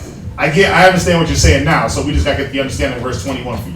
Good. Right. So let me find my class with all my precepts, and then we'll be able to get that for you. All right. Do you have anything else? Your mind? Well, it's on a different subject. That's fine. I was studying Exodus and Proverbs. When in Proverbs 19:3. Make sure you write down that. Yeah. I was like, what is fretted? Because it said they fretted against the Most High. Right. So I was trying to see what that was, but when I tried to look it up, it wasn't giving me no sign. 19 and verse 30. Proverbs 19 and 30. Proverbs 19 and 3. And 3. Oh, perverteth? Read it for me. Proverbs 19 and verse 3.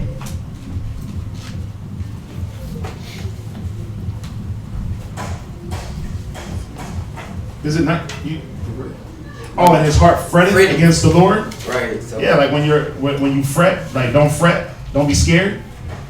Okay.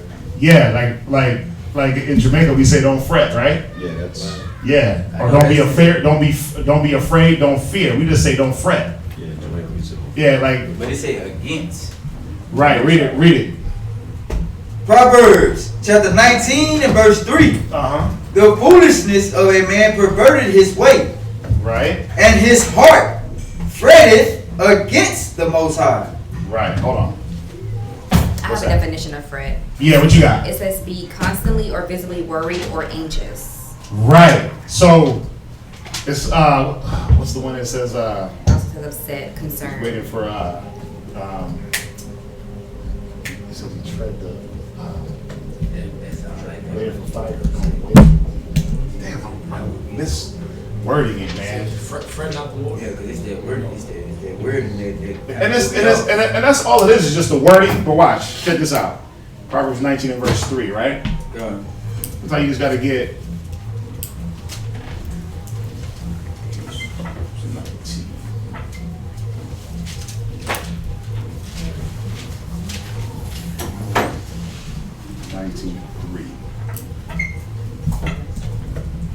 Yeah, like right here in the annotated, it says, "One's own follies lead to ruin, yet the heart rages against the Lord." So his heart is raging against the Most High. So, right, you're upset, right? What happens? What basically, she was like they be like Job, white boy. That's what I was about to say. Cursing the Most High. Cursing the Most High, like, see, this is what you did to me. That's exactly what I was about to say too. I was about to say what happened with Job's wife, Right. or even in Job's situation, he didn't do this because he was understanding what was going on, that the Most High was dealing with him. Okay. But most men do what? Well, why me, Lord? Why you bringing me through this? Right? Why you got me going through this? But the key is one's own folly leads to ruins. Right? I like this. This should go right. Right? Because thine own wickedness will correct you. You see that? So they don't like You reap what you reap what you sow. Like, people don't understand your own Proverbs. Go to Proverbs 1 real quick. Go to Proverbs 1 verse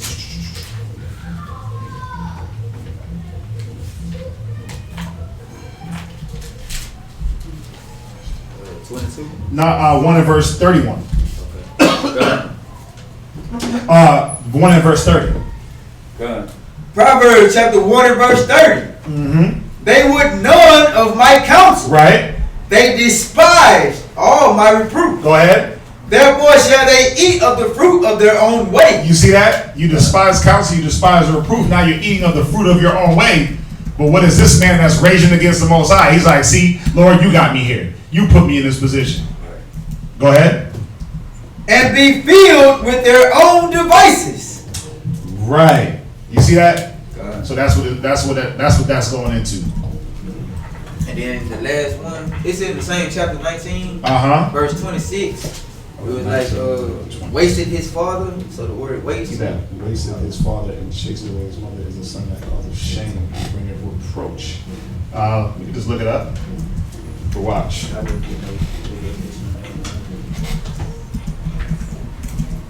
Yeah, it's talking about doing violence. Now, look up that word wasted. Where we at? Proverbs? I was thinking carnally. I was thinking like killing or something. You might have a point there. You might be right. Watch. Proverbs 19:26. You have wasted. Yeah. It says to deal violently with. To disposal, devastate, ruin, destroy, spoil. To violently destroy.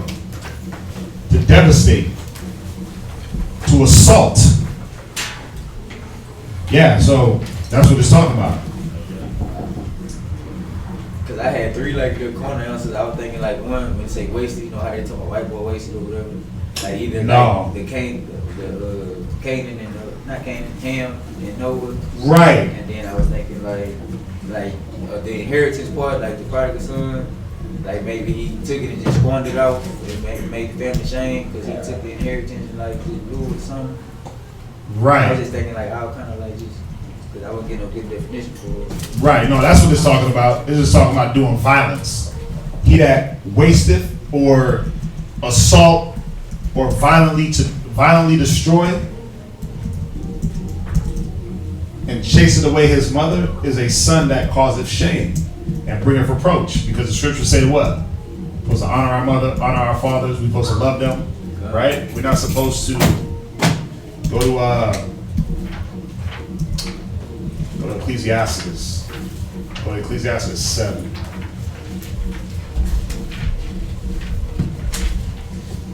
No, not 7. Go to Ecclesiastes.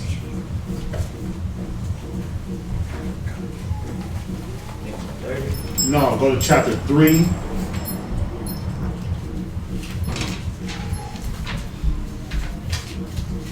Watch, read, let's see here.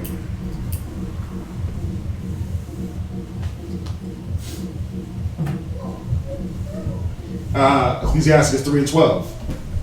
See, this whole chapter goes in about children honoring their parents, right? But just read 3:12 real quick. Ecclesiastes chapter 3 and verse 12. My son, help thy father in his age. Right, you ain't supposed to waste him or dispatch of him. Go ahead. And grieve him not as long as he liveth. Go ahead. And if his understanding fail, have patience. Have what? Have patience. Go ahead. With him. And despise him not when thou art in thy full strength. Right, so you get that, right? You understand that? Let's see here.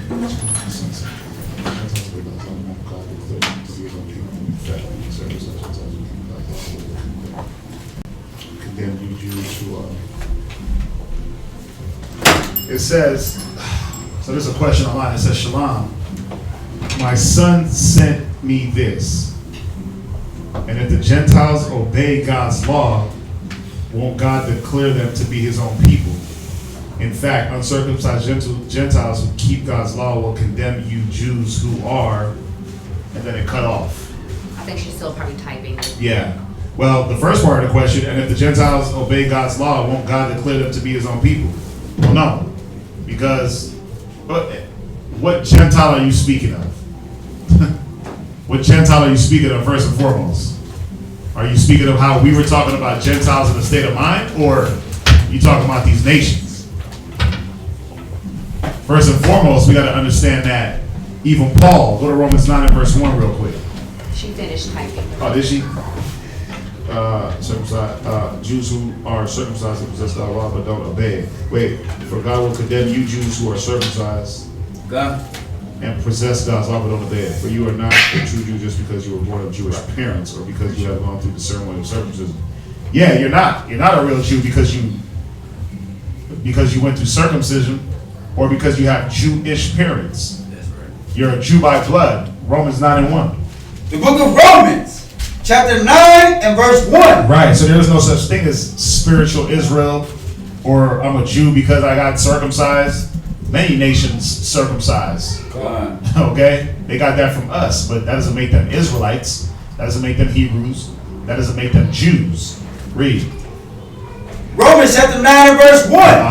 I say the truth in Yahushua. Read. I lie not. Come on. My conscience also bear me witness in the Holy Spirit that I have great heaviness and continual sorrow in my heart.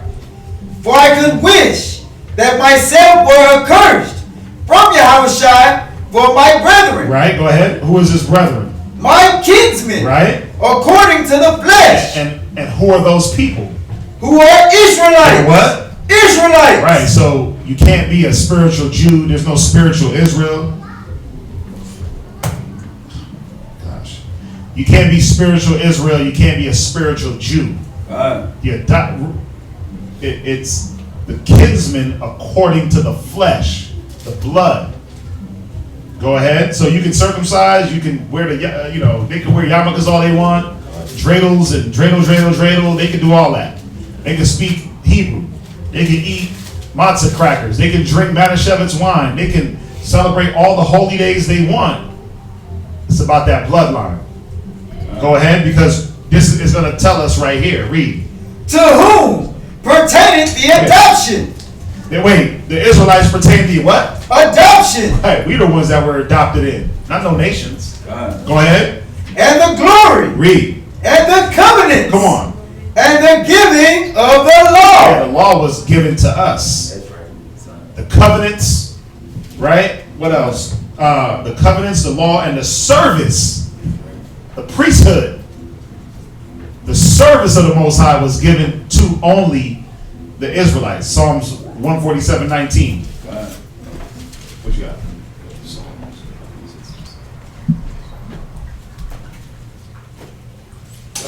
You gotta go there. It's all good. Now let's see. No, a true Jew is one whose heart is right with God. And true circumcision is not merely obeying the letter of the law, rather it's a change of heart. Yeah, we understand that. We went through that. We went through that on Saturday.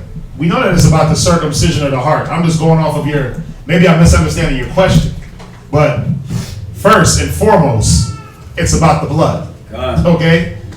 No matter what, you can't take away a person's nationality. A true Jew is by nationality first and foremost. And then we know the spiritual side of it is what? The circumcision of the heart.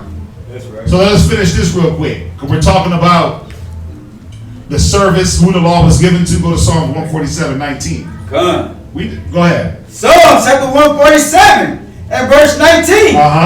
He showed his word unto Jacob. Go ahead.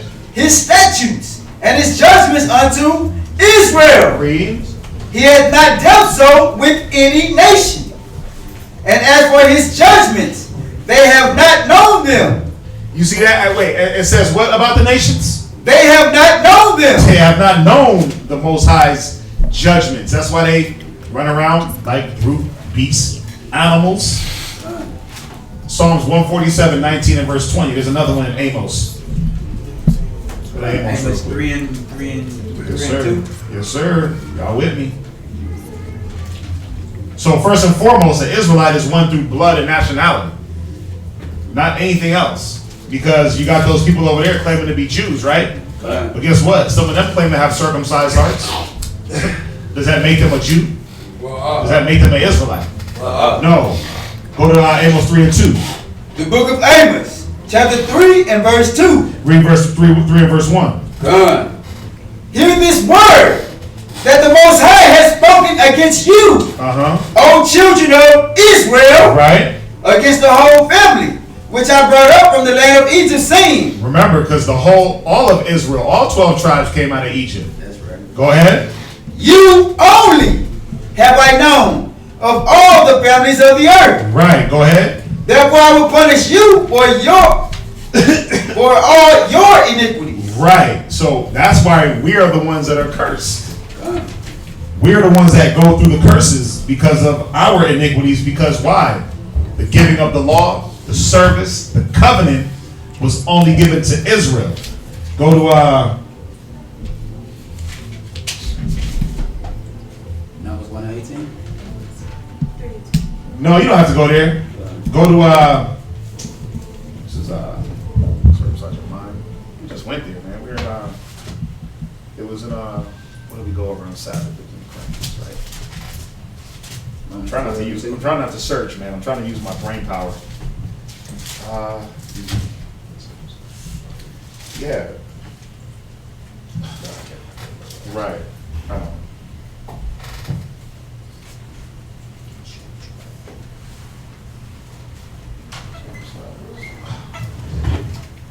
Man, you know, I hate searching. It's in, man, we just read it. No, we read it during Sabbath class. Hold on real quick. Is it Romans 2 and 26, 25? For circumcision? No. Romans what? 2 verse 25. That might be it. Hold on.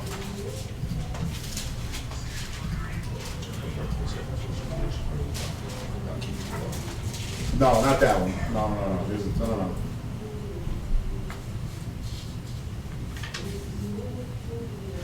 I'm gonna find it. Oh. I'm gonna find it.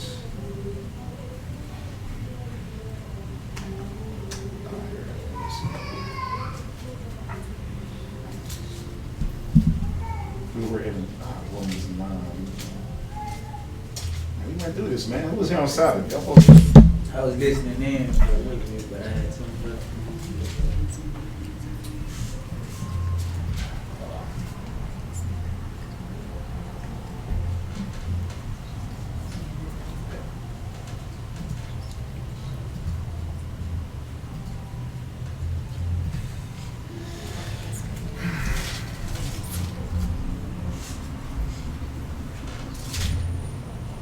one sec.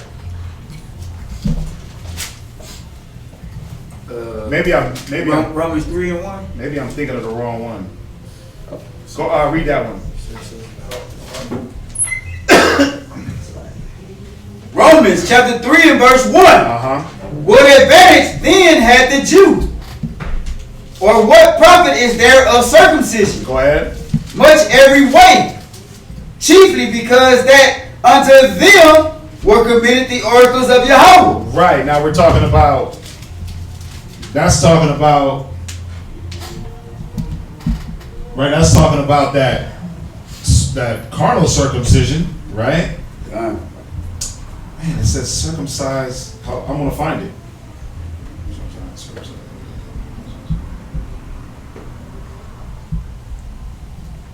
Right, go to Colossians 2 and verse 11.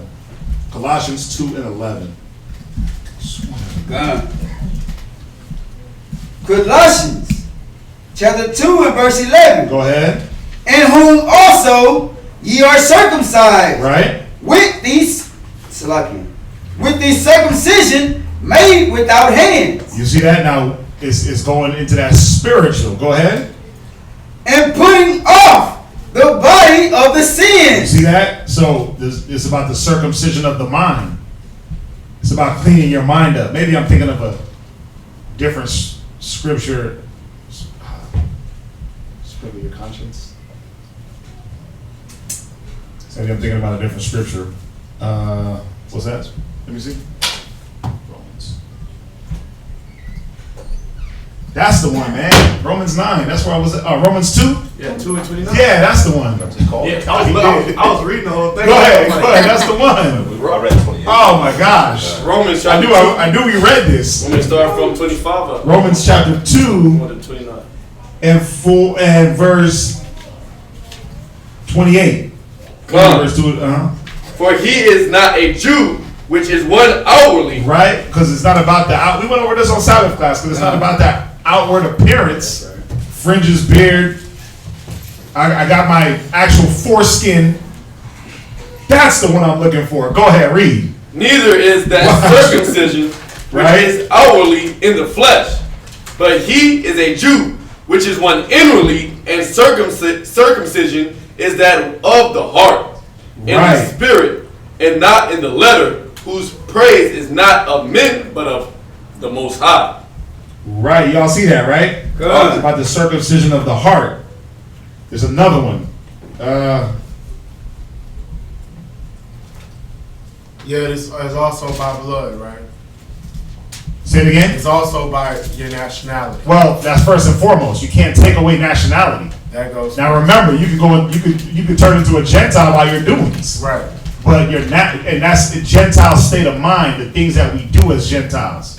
Always gotta remember that. No one can take, like the white man ain't gonna stop being the white man because he turns his hat to the back and starts rapping. Good. He ain't gonna be black because he does that. That's right. He's always gonna be white because of his blood. So you're always an Israelite because of your bloodline. We all get that. But now it's going deeper about that spiritual man. Because you have, it says, them of Israel are not all Israel. Yeah. Why? Because of what they do. They haven't had that foreskin of their mind circumcised. Because they're still doing what? The robbing, the killing, the stealing. You get that, right? So there's nationality, but then there's the things that you do, the spiritual side. Which, just because you do good don't make you a spiritual Israelite. Right. It's about both. You got to have both. That bloodline, and we got to be following the laws, statutes, and commandments. Man, there was one that says circumcise the foreskin of your, right.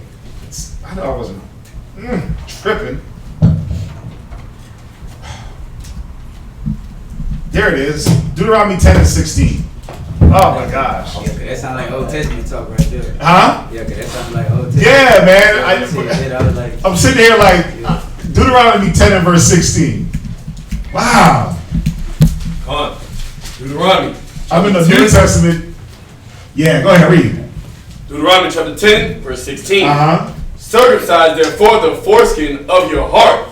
Of your what? Of your heart. Because that's what it was about. It wasn't about that letter. It wasn't about, oh, I got fringes Listen, we said it on Saturday. You got Israelite niggas out there. You got Israelites that'll wear fringes, grow their beards out, and they kill people.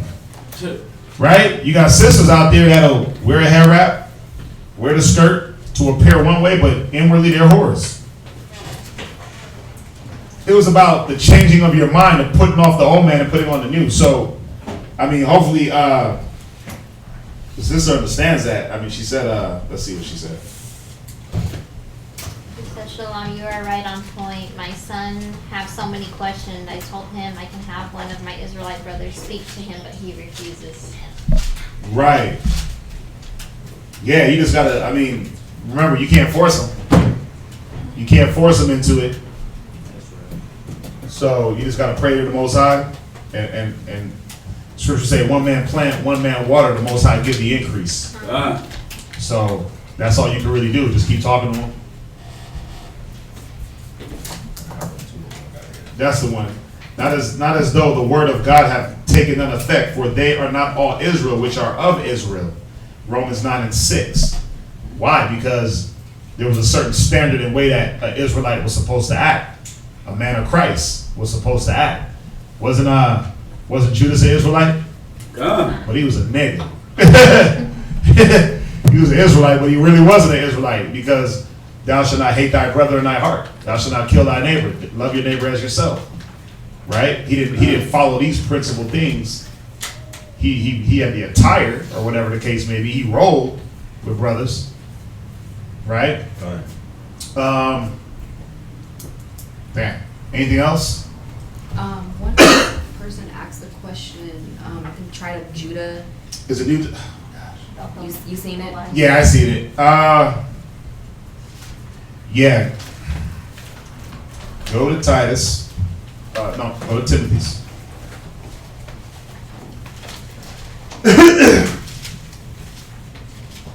First, go to 1 Corinthians 5:1. 1 Corinthians 5:1. Let's do it like this. 1 Corinthians 5 and verse 1. 1 Corinthians 5 verse 1. Read. It is reported commonly that there is fornication. We hit this in Sabbath class also. Because we were talking about uncovering the nakedness of your near kins, uncovering your father's nakedness, your father's wife's nakedness, your mother's nakedness. So let's read that real quick. 1 Corinthians chapter 5 and verse 1. It is reported commonly that there is fornication among you, and such fornication as is not so much as named among the Gentiles. Right. That one should have his father's wife. He should have his what? His father's wife. Now, how come it doesn't say one should sleep with his mother? Because this father's wife was not his mother; it was his father's wife. It was that other woman. That second, third wife, whatever it was. So one should have his father's wife. Y'all understand that, right? Right. This is what it's talking about. And then it goes back to that Leviticus. Then you jump back into Leviticus. Jump into Leviticus. What is that? 18. 18 and starting at 7. Read that real quick. Leviticus 18, verse 7. The nakedness of thy father. Actually, should we go up to 6? You can read it. Leviticus 18, verse 6. Real quick. None of you shall approach to any that is near of kin to him to uncover their nakedness. Right. I am the Most High. Read on. The nakedness of thy father or the nakedness of thy mother. Now, it says that. The nakedness of thy mother. Right? So imagine that this was being given. Let's just say that I was saying this to you, Jermaine. So you can't sleep with your father or your mother. Read on. Shalt thou not uncover. Right. She is thy mother. Right. Thou shalt not uncover her nakedness. Read on. The nakedness of thy father's wife. Why would it say it like that? Because You had your mother, you had your father, and then he had his second wife. Now in Corinthians, it's jumping in, and Paul's saying, listen, y'all are sleeping with your father's wives. Just like what? David, Absalom, right? When he slept with his father's wives. So even in Corinthians, it's showing you that this was a custom that we kept from the Old Testament. Now let's jump to 1 Timothy chapter 3. In verse 1. 1 Timothy chapter 3 and verse 1. This is a true saying. If a man desire the office of a bishop, right, he desireth a good work. Go ahead. A bishop then must be blameless. Come on. The husband of one wife. Right, now, when you look up that word one, right, Mia, when you go to the Strong's definition, it says one or first. So if I have a first, that means I can have what? A second. A second, a third, a fourth. If it didn't mean that, it would just say one. That's it. One means one only. First denotes that there can be a second. It opens up that door. That could be a second, a third, fourth, fifth. Y'all understand that? So it was common practice amongst Israelites from the Old Testament or from the law. We knew that it was okay to have more than one wife. It was never a law that said thou shalt not have more than one wife. It was never in the law. It was never a law that gave you a consequence. Remember, the law gave us what? It was laws, statutes, and what? And judgments. So you got the laws, you got the statutes, but then you also got the judgments for when you broke those laws and commandments. There's not a judgment in here showing if a man have two wives, kill him. It tells you how to deal if a man has two wives, how he deals. But there's no law saying if you got two wives, stone him. Now, I got a disclaimer, right? Here in this school, we don't promote brothers going out and just having more than one wife. Especially why? Read Timothy's one more time. 1 Timothy chapter 3 and verse 1. This is a true saying. If a man desire the office of a bishop, right, he desireth a good work. Right. A bishop then must be blameless. Go ahead. The husband of one wife. Right. You got to be blameless and the husband of a first wife at least. And not just, oh, I lay with her, she's my wife. It says you got to be blameless. See, a lot of people miss that part about being blameless. Meaning what? You ain't out here just ditching this woman for that woman. Yeah, oh, I'm going to sleep around and not be able to take care of them. It said be blameless. Right? So it's showing you that you got to have a level of responsibility before you went and took multiple women. Or more than one. Y'all get that, right? Because why? You got to provide you got to everything you got to be able to keep up with that. Yeah. It ain't just lay with them. That's my wife, and then she's not being a wife because you didn't teach her. You're not dwelling with her according to knowledge because you didn't teach her, and you weren't taught. Y'all see that? So it was about being with that first wife and understanding this is the regimen I have to go through with a first wife. Let me deal with her and get her mind and her spirit in order. And then, if the Most High blesses me, not because I want to deal with some new woman just out of nowhere, but if the Most High blesses it, then yeah, I'm going to go do that. You'll know if it's a blessing from the Most High or not. You'll know. Because the things that are associated with it. You'll know if you're forcing it or not. You'll know if the Most High you'll know if you need that. A lot of brothers don't even need that. You don't need that. What you need that for? Are you busy like that in the work? A lot of brothers ain't. They trying to get busy with these women and then you stop doing the work. Jermaine. Question. So So that leads me to my question. So like, okay. This your earlier question? Well, Go ahead. This is part 2. Right. So say for example, I'm sleeping around different women, right? That's considered fornication. That's considered whoremongering. Okay. Right. So yeah, you're whoremongering. Okay. Now say, okay. So then that goes back to my first question. So what constitutes a wife? A red wife. What constitutes a woman? What constitutes a woman being a wife? Well, not necessarily that, but okay. Say I have relations with a woman, right?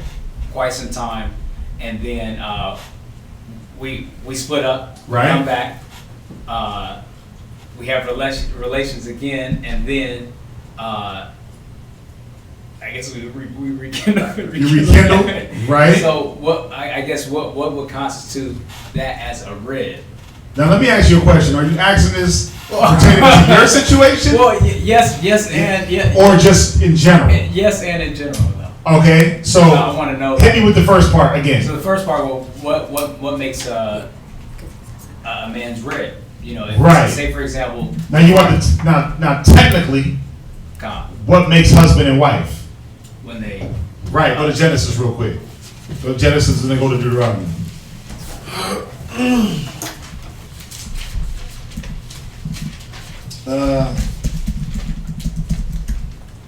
Go to Genesis 2:24.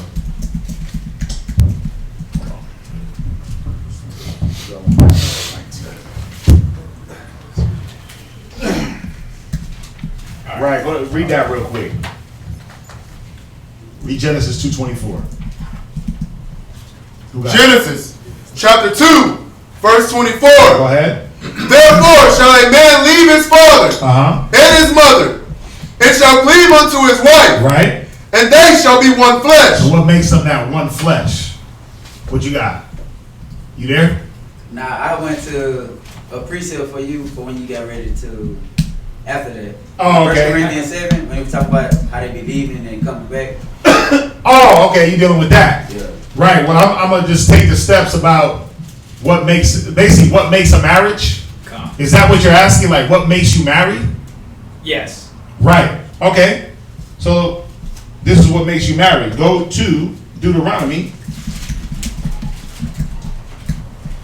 Because there's a difference between something that makes you married and you actually having a wife. You know that, right? I think I do, but I might not. It's like this. What constituted what?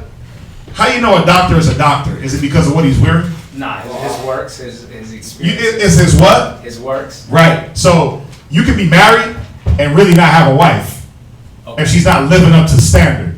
I know I jumped a little bit. You can have a husband and he's not really. You can be married to a husband.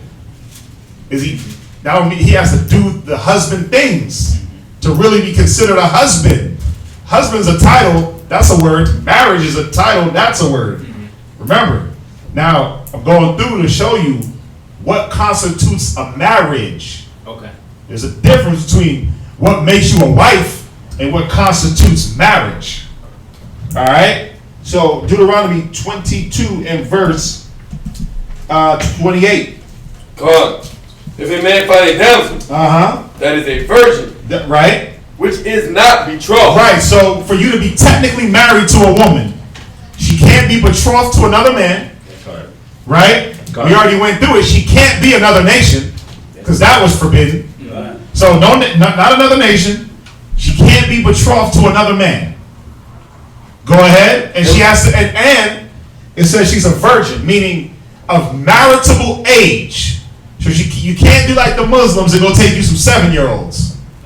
You can't do it. They do that though. I seen a photo. They're like a little 9-year-old girl pregnant. Bro, she was like in the 3rd trimester. Her belly was out to here. She was 9. Because they believe what? As soon as she bleeds, she's ready. But guess what? You got 5-year-old, 6-year-old girls, 7 catching their periods. Why? Because of the hormones and the drugs. So it got to be maritable age. Maritable age. Go ahead. Which is not betrothed. Right? So she's not promised to nobody. Betrothal period, remember did we go over that in the class? We did. The betrothal period was usually a year. You took that to get to know a person. So when you pull up on this chick, get her number, and it's like, man, you got a boyfriend? Oh, I'm talking to somebody. Okay, well, keep talking to him. You know, you can't mess with that. She's betrothed. Now, I'm just talking to somebody, or we just Snapchat. You want to cut it right there. Now, if she's not, what? You looking at me? What you got to say? I was gonna ask, like, if a woman that's single, can she like explore her options? Can a woman that's single explore her options? Like to see who she wants. Like, can she date different guys? Not No. with them, but No, it's telling you right here. It's telling you right here. Read it again. Ain't no dating in Israel. We didn't date like how they do now. Well, I'm exploring my options, because exploring my options today means I'm going to go out, meet them up in the restaurant, top them off in the bathroom, go home, sleep, go on the next date. Y'all seen Black Mirror? Yeah. Have y'all seen Black Mirror? How were they dating? They did the whole match thing, and then they would like live together for 6 months. Yeah. And then as soon as the timer went off, They switched. they just separated, back on the next date. Hit the timer. Y'all remember that from Black Mirror? Y'all gotta watch that. It's cold. But it was showing you the spirit of these people. They was getting ran through. Especially the women. it builds confusion. Say it again? It builds confusion. It builds confusion, because how you talking to this person, this person, this person, this person, and this person, but I'm talking to you. Right. Now your time is divided amongst everyone. Ain't no exploring options. See, our custom of marriage was not where you were able to just go out and pick who the hell you wanted to be with as a woman. No, your dad picked for you. That's right. He was like, listen, his family came to your family maybe before you were even born. Right. And was like, hey, when you have a daughter, I want her to marry my son. That's probably ain't even born yet. Or he might have been a little bit older. When she gets to the age, they're going to marry. And they agreed on it. So we didn't have how America, where you just jump on Tinder. Right. And all of a sudden you just knocking boots with everybody, because that's what dating is in America. I'm sorry, there's no way around it. What are you doing? You dating? Oh, you topping everybody off. Okay. Come, you jumping from beef to beef. That's what dating is in America. It might not be your standard of dating, but then think about it. Where is dating in the Bible? Multiple people. The betrothal period was dating. When you look it up real quick. Look up betrothal. It tells you this is where a man got to know a woman spiritually, right? He got to know her spirit, the things that she liked. It didn't say intimately. No, I'm saying like during the betrothal period. Right. Didn't that man have a choice if he wanted to Deal with her or not? Yeah. Yeah, he had the choice. So the woman does. No. She couldn't just break off the betrothal. That man had that choice, because he was the one dealing with her spirit. So he could sit back and say, am I going to be able to mold her? Right? Go to Ecclesiastes. Y'all want to go here, man. Go up in here. Go to Ecclesiastes. This is what he was supposed to be doing. Ecclesiastes. Where's that? I want. Ecclesiastes 26 and verse 14. Ecclesiastes chapter 26 and verse 14. Go ahead. A silent and loving woman is a gift of the Most High. Now, how would he know whether she or not she was silent or loving? He will find that out during the betrothal. What happened? No. You good? Yeah, I'm good. Oh, you think about? Oh, I thought something happened. No. Oh, look at the look on your face. That's silent and loving. How would he know? How would he prove that? The Bible says, "Prove a friend." So he will prove that in this time. He would see, is she silent or loving? What else? And there is nothing so much work as a mind well instructed. How would he know? Could he instruct her mind? Well, the betrothal time, when them red flags start coming up, yeah, he could be like, you know what? This ain't gonna work out because I believe in one thing and you believe in another. I believe in Christ and you want to be a Muslim. See, that betrothal period was very important. Did you get that from me? Betrothal? Betrothal. Or betroth? Yeah, we did a class on this just recently, I believe. What you got? Betroth. contract to anyone in order to a future marriage. In order to a what? To a future marriage. You see that? It was for the future marriage. Go ahead. To promise or pledge one to be the future spouse of another. To affiance. To what? To affiance. Let me see what you got. Hold on. Contract by one another, future marriage. To promise or pledge one to be future spouse to another. To affiance. Used of either sex. Father betroths his daughter. Yeah. The contract with one of the future spouse to a spouse as a man betroths a lady. To nominate to a. Yeah. And what you got to understand is, and I said it earlier, our betrothals were between the parents. It's different now. Why? Because we lost our custom. Right? So now we hop on Tinder, we hop on Snapchat, we hop on where you meet her? Facebook? Where you meet her? Tinder? Where you meet her? This site, this dating website, this. But are you going to get to know that she's solid and loving? Are you going to be able to see, can you instruct her mind on some for real stuff? You can tell her whatever the hell to do on a dating app. You can tell her, you can message her, hey, I need you to go do this and this. She'll do it. But now, how are you seeing her spirit? There was another definition we had, man, where it said that it was the time where you got to know her spiritually. Who did that class? Was it Yeah, let me see here. Watch this. Let me look it up. Because the definition he had was cold.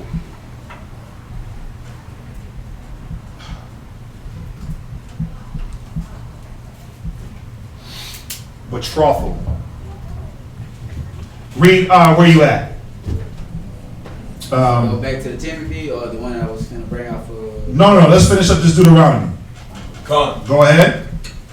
If a man find a damsel with it, which that is a virgin, which is not betrothed, and lay hold on her. Right. So this is what constitutes, or this is what makes the marriage happen.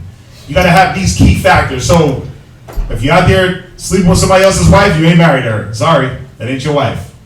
That's everybody's wife, B. Right? You can't be sharing, like you can't have a rib and then go to a man and be like, yeah, I'm gonna sell you my rib and I'm gonna sell you my wife and you can take her. Like, no, it don't work like that. You can't be selling your rib. All right, like, who does that? Don't Esau do that? He's selling his rib for one night, right? $100,000 for a night. Wife swap. Yeah, man, stop it. But first and foremost, before you can even make her your wife, you got to take these steps. So she can't be with somebody involved. She has to be of marriageable age, that virgin, right? And we know that has the two meanings. She hasn't slept with nobody else. And even in this time, what? That's different. We left off our customs. So you're not going to go get you a virgin that never ever been with nobody. Everybody's getting ran through. It's the thing now. Sex is like cliche. It's the norm. If you ain't topping somebody off on the first date, you messing up.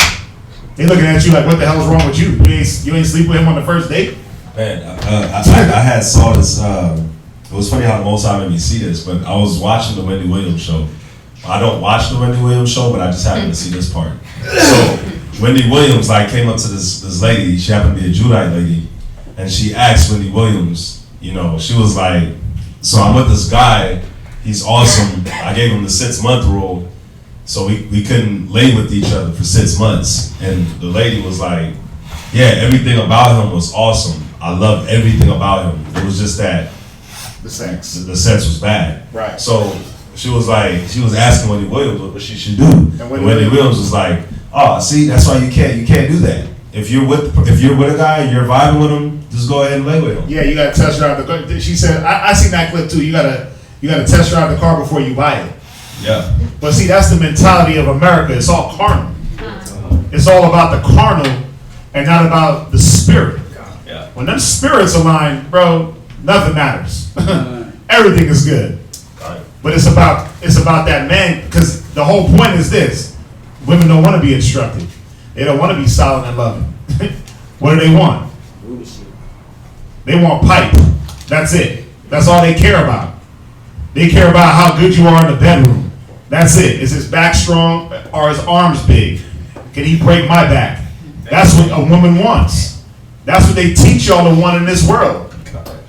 They want bedroom bullies, right? That's what they want. That's what they teach. It's real. Like, girl, if he ain't breaking your back, then it ain't worth it.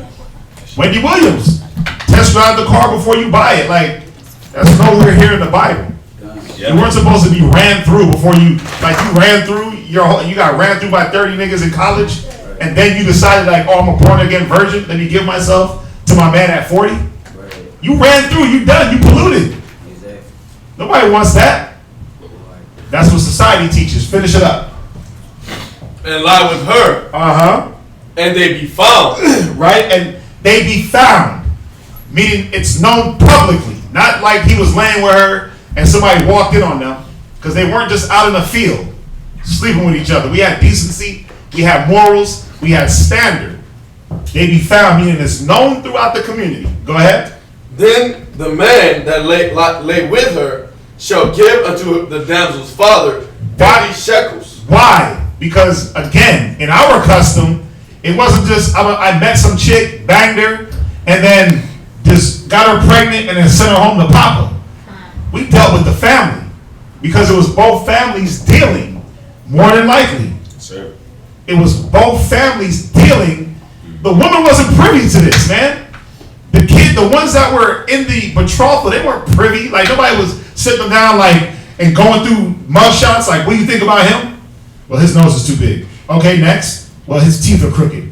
They weren't doing that. It was like, you gonna be with him and that's that. You better learn to love him. You better learn to love that man. Go ahead. 50 shekels of silver, and she shall be his wife. Right. And that's that dowry of virgins, right? That 50 shekels. Why? Because now you were taking away something valuable from this man's house. Because our women were of value at a time. You wasn't just getting some chick that just couldn't even work the microwave. Like, wow, you can't work the microwave? Like, what the hell are you? And we went through that in the last class about a woman's value. The value was what? Can she be instructed? Can I teach her? Can she raise children? Not just can she open her legs. Because after a while, that loses value. And that shouldn't even be what you're looking for in a woman. That should be the icing on the cake, right? Her beauty and all that extra, like her cup size and all that. That's the icing on the cake. But her mind, and you only figure that out in the betrothal. You listen. You only figured that out in the betrothal period. Because you know what? When you don't take that time, you figure out like, damn, I shouldn't have got her. And then you want to renege and give her back, send her packing. But if you patient and long suffer, if you prove a friend, you'll figure that out. Some brothers know what I'm talking about, right? On both ends. I mean, on both ends, man. Read on. Because he hath humbled her. Because he humbled her, and then the 30 niggas before. Because he hath humbled her. Right. See, he took that mind. But he took that body also. You see that? He's the one gripping into that spirit. 1 Peter 3:1. Wives being subjected to your own husbands. The humility is now there. She ain't in subjection to every Joe Smo donut head. I say it, it goes. Con me, Lord. Right? Con. She forgot the me Lord part. I ain't gonna do it like that. That's my rib that I'm talking to, just so y'all know. I ain't talking to another brother's rib calling me Lord. That was my rib, just so y'all know that. Brother's like, wait a minute, you got other brother's ribs talking? No, that was my rib. God. Go ahead, read on. He may not put her away all his days. Right, and we were not supposed to divorce. We weren't supposed to put our women away. We were supposed to work things out. We were supposed to love them. We were supposed to deal with our whatever situation you had. You got to look at it like this. If you follow these steps, why would you have to put somebody away? There will be a need. There really wouldn't be a need. Because now I'm figuring out, well, is she who I want to be with before I lay with her? In the betrothal stage. Now, let me say this. Some niggas can front. Some chicks can front for a long time and act one way and be another. And as soon as you lay with them, they turn into bridezillas and they turn crazy. They lose it, right? Now, we know why divorce was enacted, because of the hardness of your hearts, right? Because now we can't work through problems because you changed up, because you acting different. The Most High didn't intend for us to be with a person that you were going to be going back and forth, contentious. It said enjoy. We went to it, Ecclesiastes, right? Ecclesiastes in the Bible. He said enjoy your wife and live with her joyfully. That's what Solomon said. He said, and then you go back in the Proverbs, he said, be ravished with her bosom, right? All the days of thy life. So you were supposed to live happy with your wife. Not arguing, contention, fighting, my way, be not unequally yoked with unbelievers. God. Right? What's that? What does it mean when it said be ravished with her bosom? So think about it. When a man is laying up in the bosom of a woman, laying up next to her, he's ravished, he's in love. That's what it's talking about. It was poetic. The Most High was speaking poetically about that intimacy of a man and a woman. It's like when me and Lamar was going to go to fires with Ronnie, and I was taking him home. Right? And you see this young dude on his phone, this girl, and he was just like this. And he wasn't even in her bosom. But he was ravished with love. He was like, I got my boo. Right? He was hyped. He was ready. But that's what it's talking about. It says be ravished with her love. And be satisfied with her bosom all the day. Like, you just with her. You hugging her up. You holding her. That's what it's talking about. That intimacy. The Most High, he speaks poetically.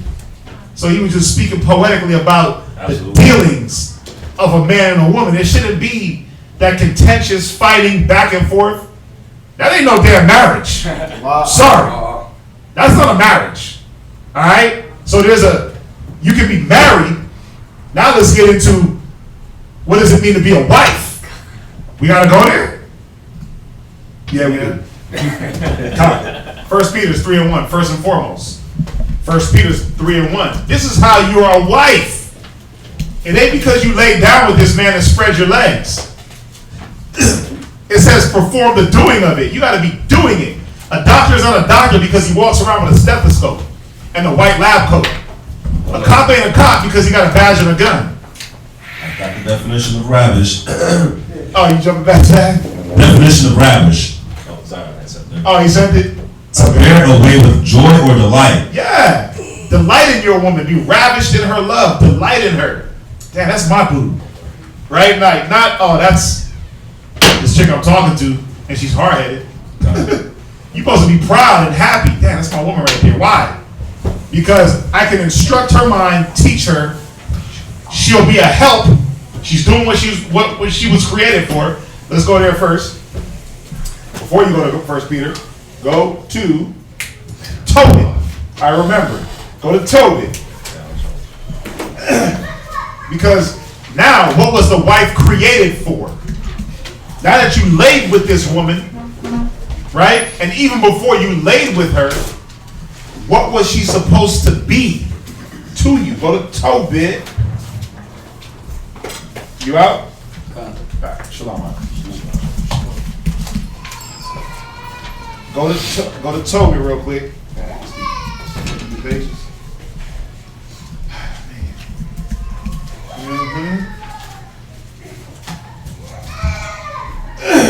It's back there crying like that. Toby 4:12. No, not 4:12. Wow. Go to Toby. No. Toby 8. Come. And verse 6. Come. Tobit, chapter 8, verse 6. So even before they became this one flesh, right? When you were in the betrothal stage and you were proving this woman, what were you proving in her? You were proving this. Read. Thou madest Adam and gavest him Eve, his wife. His what? His wife. Now, what was she as a wife? Read. For an helper. For a what? For an helper. Wait, for a hindrance. For an helper. For the ball and chain. And helper. Read. And stay. Right. She was a helper and an aid. She wasn't a hindrance. She wasn't the nigga that was his competitor. She wasn't there just to argue. She wasn't there to go back and forth. She was there to be a help and a stay. You go back into Genesis and said that he created Eve to be a helpmeet unto Adam, like unto himself. Go there real quick. Go to Genesis. So you were created, not that you're this wife, not that he laid with you, not that he took you, right? And you claiming wife status, I'm wifey now. He put a ring on it, whatever, right? Go to Genesis, chapter 2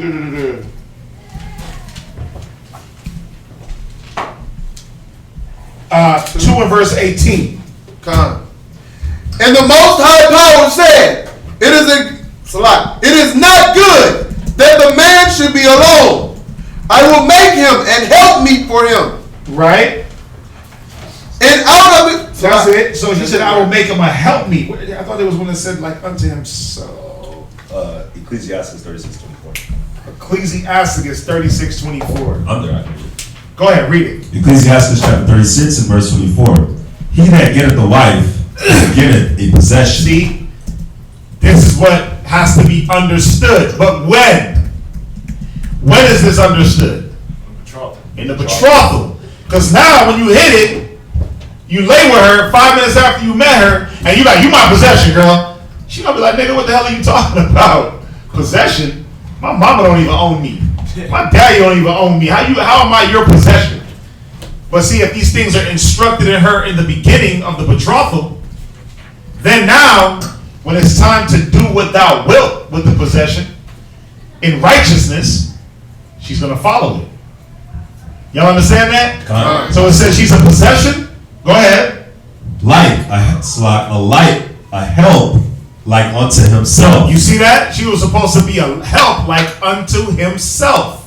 So if he was a profitable man, she was supposed to be a profitable woman. She was supposed to help and aid. She wasn't supposed to come and hinder his profitability. She wasn't supposed to come and be contentious. She was supposed to be just like him. What do you need me to do, me Lord? Right? What do you need? No, really. What do you need me to do? We talked about it, right? We talked about it in Friday's class about her being attentive to the needs of her husband, attentive to her children, her household. A wise woman buildeth her house. A wicked woman plucketh it down with her own hands. Proverbs 14:1, right? I think it's 16:1. Right? So all these things have to be understood that you're going to be this possession of this man in righteousness. He was going to build you. Y'all were going to build together. Y'all were going to work together. Right? Yeah. Bree, what's up, Bree? You got something that you have to say, or you? Con. Yeah. One more time. Oh, Genesis 2. Right? Con. Genesis chapter 2. So y'all get that, right? It wasn't just, I'm a wife and title. There had to be things that were understood from the beginning of the relationship, before you actually had relations. That I'm the man, you're the woman. This is how we're going to operate. We're going to operate in wisdom, knowledge, and understanding. And I'm not a man because I'm a man, because I have the male parts. I'm a man because I'm going to use wisdom with you. I'm going to teach you. Remember, a man is commended according to his wisdom. So I'm going to teach you. Husbands, dwell with your wives according to knowledge. These things have to be understood also to make a man a husband. Because if not, you just hit a woman, you hit another woman, hit another one, you're just a whoremonger. You're a whoremonger. A man has to be teaching his wives to be considered a husband. A husbandman. Again, what is a doctor? A dude that walks around with a stethoscope and a white coat and it just says MD? I can go get one of those made. You have to be doing the works of a doctor. What is a husband? You have to be doing the works of a husband. When you read that 1 Timothy 3, when it talks about being a bishop, you can equate all that to being a good husband also. He had to be sober, vigilant. We can go there. But we're dealing with the woman, right? God, we got 30 minutes. I ain't gonna burn it up all on y'all. But you with me so far? Oh, come on. Right? So she had to understand she was this possession in righteousness. She was something to be enjoyed. Her mind had to be instructed. She had to understand 1 Peter 3:1. Go there. Come. This is what makes you a wife. 1 Peter chapter 3, verse 1. Likewise, ye wives, be in subjection to your own husband. Right. You have to be a wife, you have to be in subjection to your husband. Your own husband. Or else what are you? Harlot. Yeah. Fornicating, man. You fornicating with these other men. By what? You following their commandment. You following what they're doing. What they're telling you. You're supposed to follow your husband. And what he wanted. Not, oh, well, the nigga I just met at the gas station was like, nah, bro. Or my cousin and them said, no, you left your family. Or my dad said, no, it says a man shall leave his father and his mother and cling to his wife. So your mama and them said, out the door. Daddy and them said, out the door. You were supposed to do what? Read it again. Come. Likewise, ye wives, be in subjection to your own husbands, that if any obey not the word, they also may without the word be won by the conversation of the wives. Right. Wait, what is it?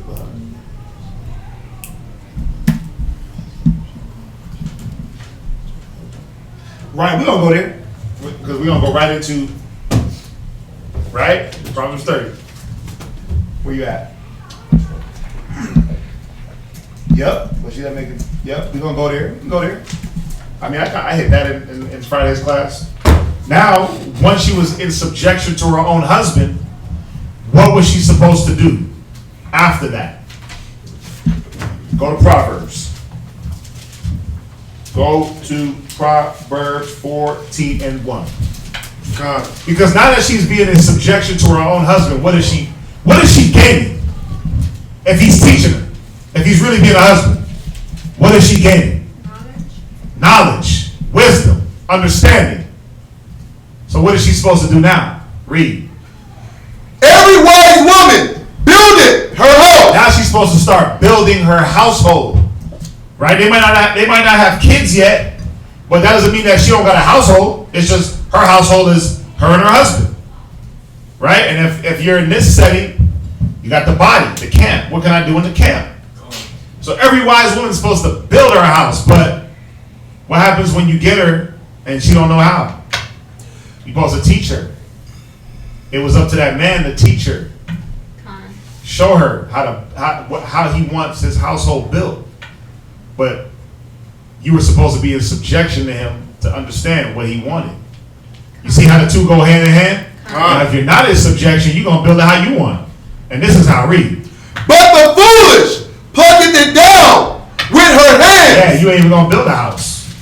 Before you can even build it, it's going to fall. It won't come to fruition. How does a wise woman build? Now let's jump into Proverbs 31. You see this progression? What's that? When you say subjection, you mean like catering, right? Go to it. Let's look up the definition of subjection, because for a lot of people this word subjection has a negative connotation, a negative meaning. So let's look up the word subjection. Let's see here. To be in subject. Like, I'll give you a hint. You've worked a job, right? You've been employed. You were subject. You made yourself a willing subject to whatever place of employment you were at. Why? Because they gave you a schedule. You showed up. They gave you the work to do. You did it. You made yourself subject. You made yourself available, willingly. But we could get more. We could get more on it. What you got? To submit. To what? To submit. Right. Read on. To make accountable. You have to be what? To make accountable. Right. Your husband is not making you accountable. To To cause to undergo. He's making you accountable for your actions. He's making you accountable for your household. He's making you accountable as a wife, not just, I'm a wife, y'all. Now you got to be accountable. There's an accountability. Like you prove yourself. Proving yourself. Check this out. He's proving you to see what manner of woman is she. Is she going to be the wife? We're going to go there. We're going to get in. Is she going to be a wife like the Bible says, or the wife that the world says? She going to be the wife that her mom taught her to be, the single mother, the wife that stepped out with the mailman, the this man, the that man, have 5 kids, lived on welfare. What wife is she going to be? Now she's being held accountable. What you got? It says to make subservient. Right? So when you look up the word subservient, it says useful as an instrument. So here it goes. That helped me. See, subservient don't mean you're a doormat. Your husband's supposed to be stepping on you, kicking you, burning out cigarettes on you. You my doormat. You subservient to me. That's not what that means. It says you're what? Useful as an instrument. Right? You're useful as an instrument. To promote a purpose. Wow. So you're basically living your purpose, what you were created for, which was to be a helpmeet. Like unto himself. So you were created to help this man. Not again, submissive, subservient, servant. These are not negative terms. But the world has put negative meaning behind it. Exactly. Like, girl, he said you his what? Servant? You ain't nobody's servant. Yeah, you are. You can fight it, but that's what you were created to do. Be subservient.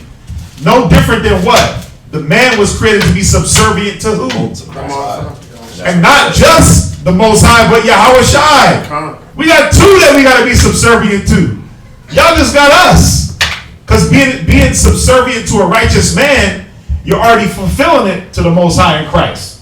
Y'all get that, right? It doesn't take away the Most High in Christ. But if you do it to your husband, it's like you doing it to Christ. Because the head of the woman is the man. The head of the man is Christ. The head of Christ is the Most High. So y'all understand that, right? Whatsoever you do, do it heartily unto the Most High. That's what you're doing when you're submissive and subservient to your husband. It's just like as if Christ was sitting right there. So when he's like, "Hey, babe, can you give me a glass of water?" Nigga, get your own water. You gonna tell that to Christ? Or why I gotta do that? You ain't gonna tell that to Christ. If Christ was sitting there, you wouldn't do that. In any situation. In any situation, you wouldn't do that. Right? So y'all get that. What else we got? Question. Oh, what's it on the online?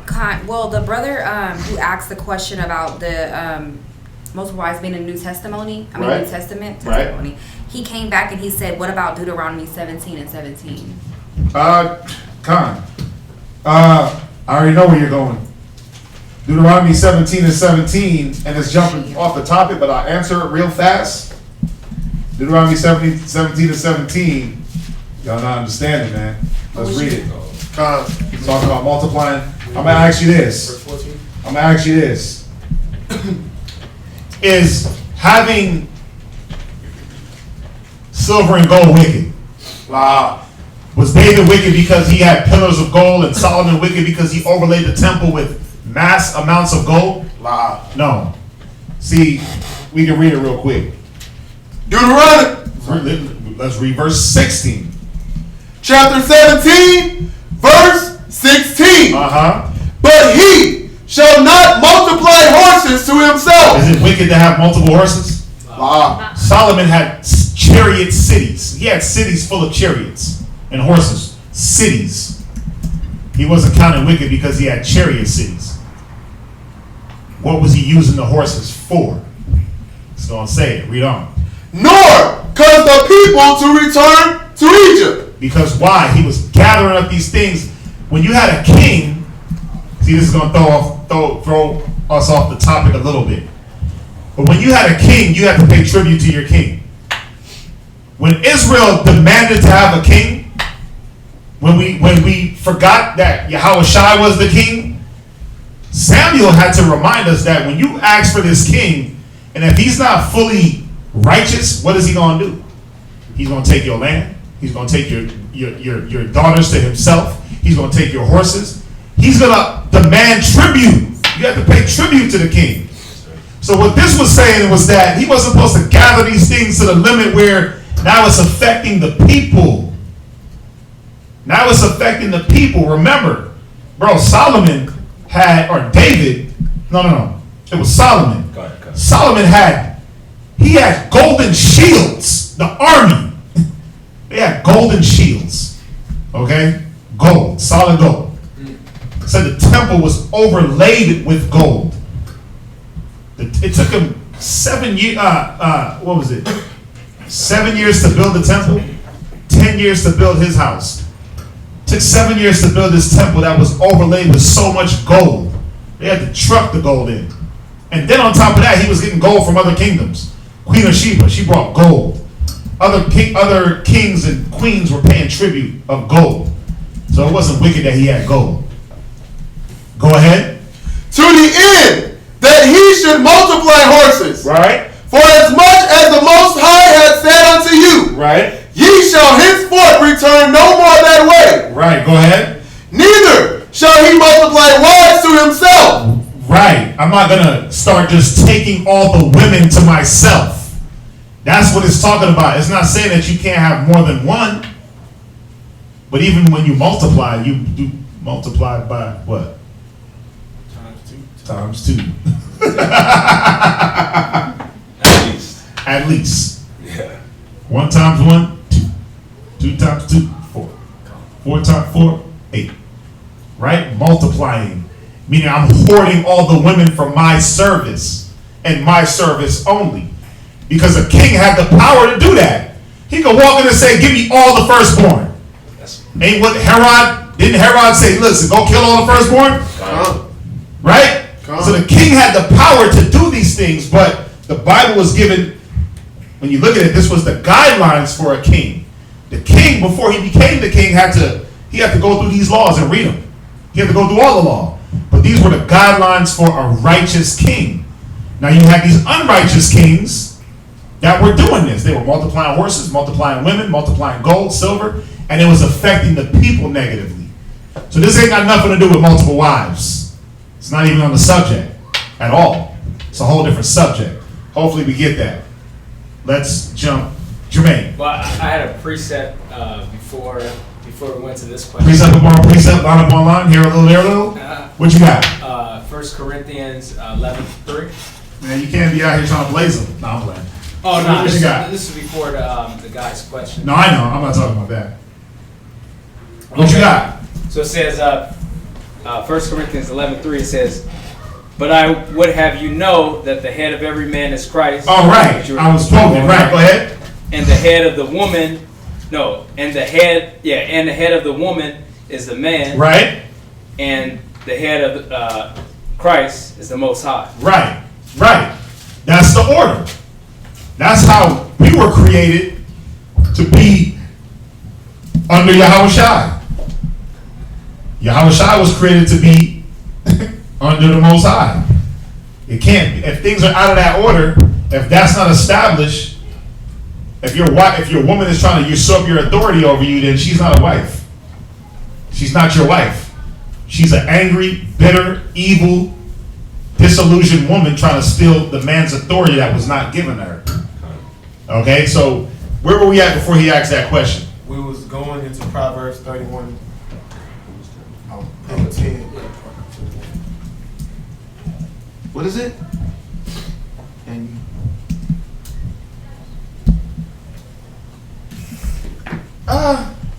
just to show that that's the only way you really feel when you. Yeah, actually, yeah, I like that. Go ahead. Go to Colossians 1 and verse 10. 2 and 10. 2 and 10. Colossians chapter 2, verse 10. Colossians chapter 2, verse 10. Let them get it.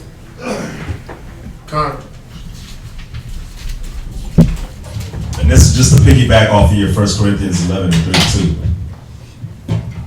Where you were going into the order. Go ahead. Colossians 2:10. And ye are complete in him, which is the.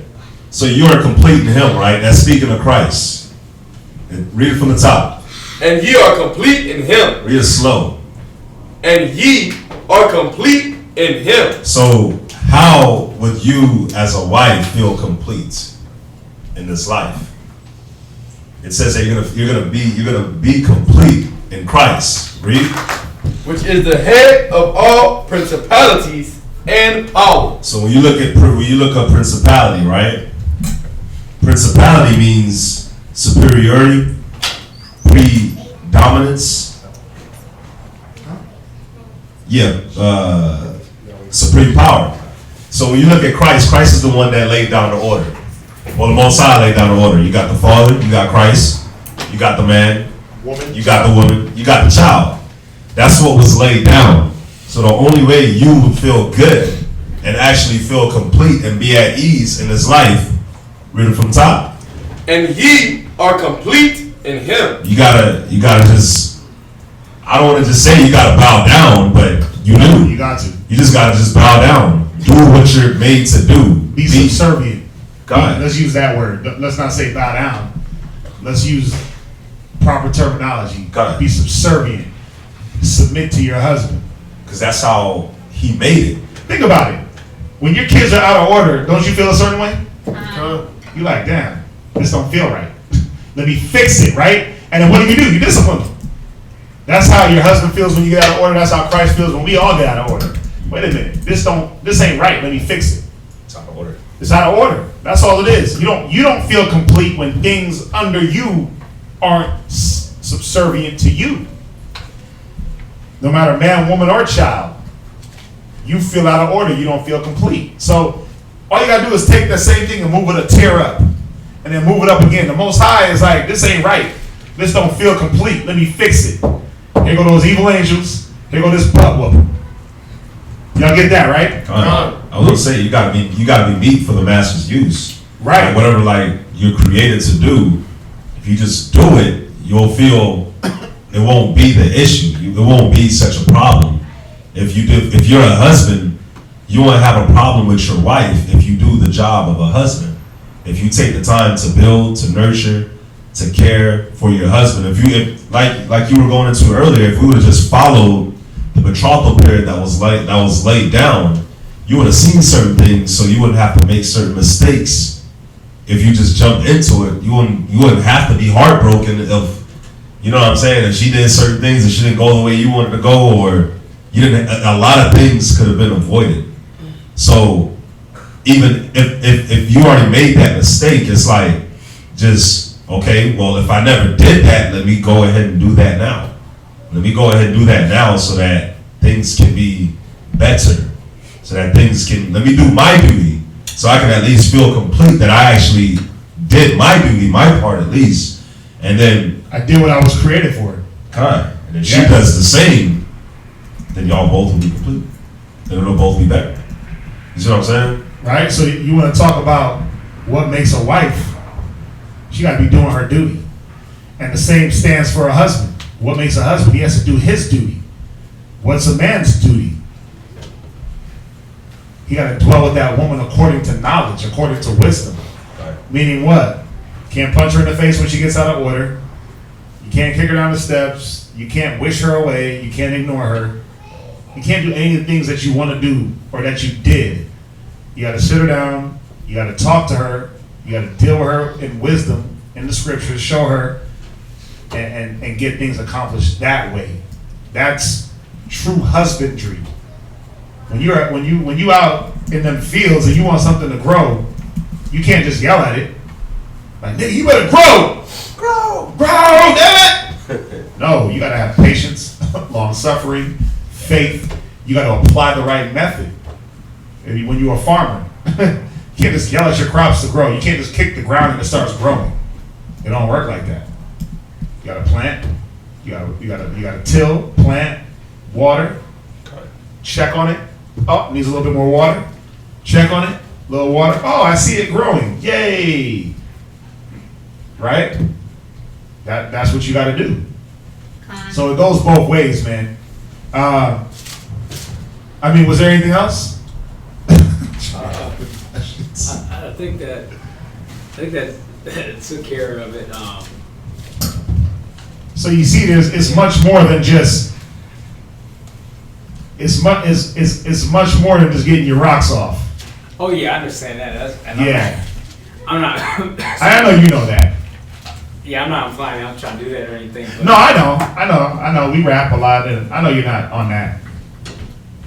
What else? Well, Come on. What else? So say for example, I know you got a question. What's up? So this person wants to come back into my life when I kind of like, all right, I put the standard down, and Right. then she wants to hunker down, humble down, get right. Right. So, my question is like, what should I do? But as well as like, like, I don't know, it's just like, this is kind of shocking. Right. Well, first and foremost, remember, she has to be of the seed of thy fathers. So okay, she's not. So then that automatically cuts that. Okay. So okay, another thing. That automatic. Let me say it. Say it loud and clear. That automatically cuts that. Why? Because you have the wisdom. Go to Romans. Go to Romans real quick.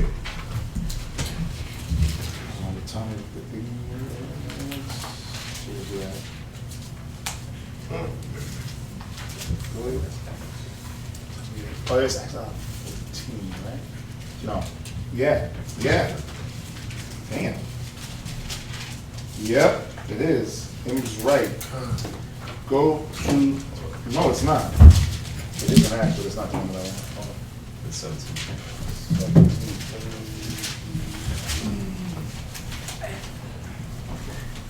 Go to Acts 17 and 30. I taught me that. I remembered it. I be remembering like the page. I remember chapter. Yeah. You taught me that. Yeah. You taught me that. Yeah. That's how I remember. Read Acts 17:30. Acts chapter 17, verse 30. In the times of this ignorance, the Most High winked at. Yeah, see, when you didn't have the wisdom to know, don't lay with these nations, don't make marriages, don't make covenants, because it was going to draw your heart away from the Most High. Go ahead. When you didn't have that wisdom, the Most High winked at you. You know how you just wink something off like, okay, I got you. Right? I'm going to give him a pass. He got it. But now that you know, what is he saying? Read on. But now commanded all men everywhere to repent. Yeah, now you can't. You got to change back from that, man. To repent, it means to turn away from.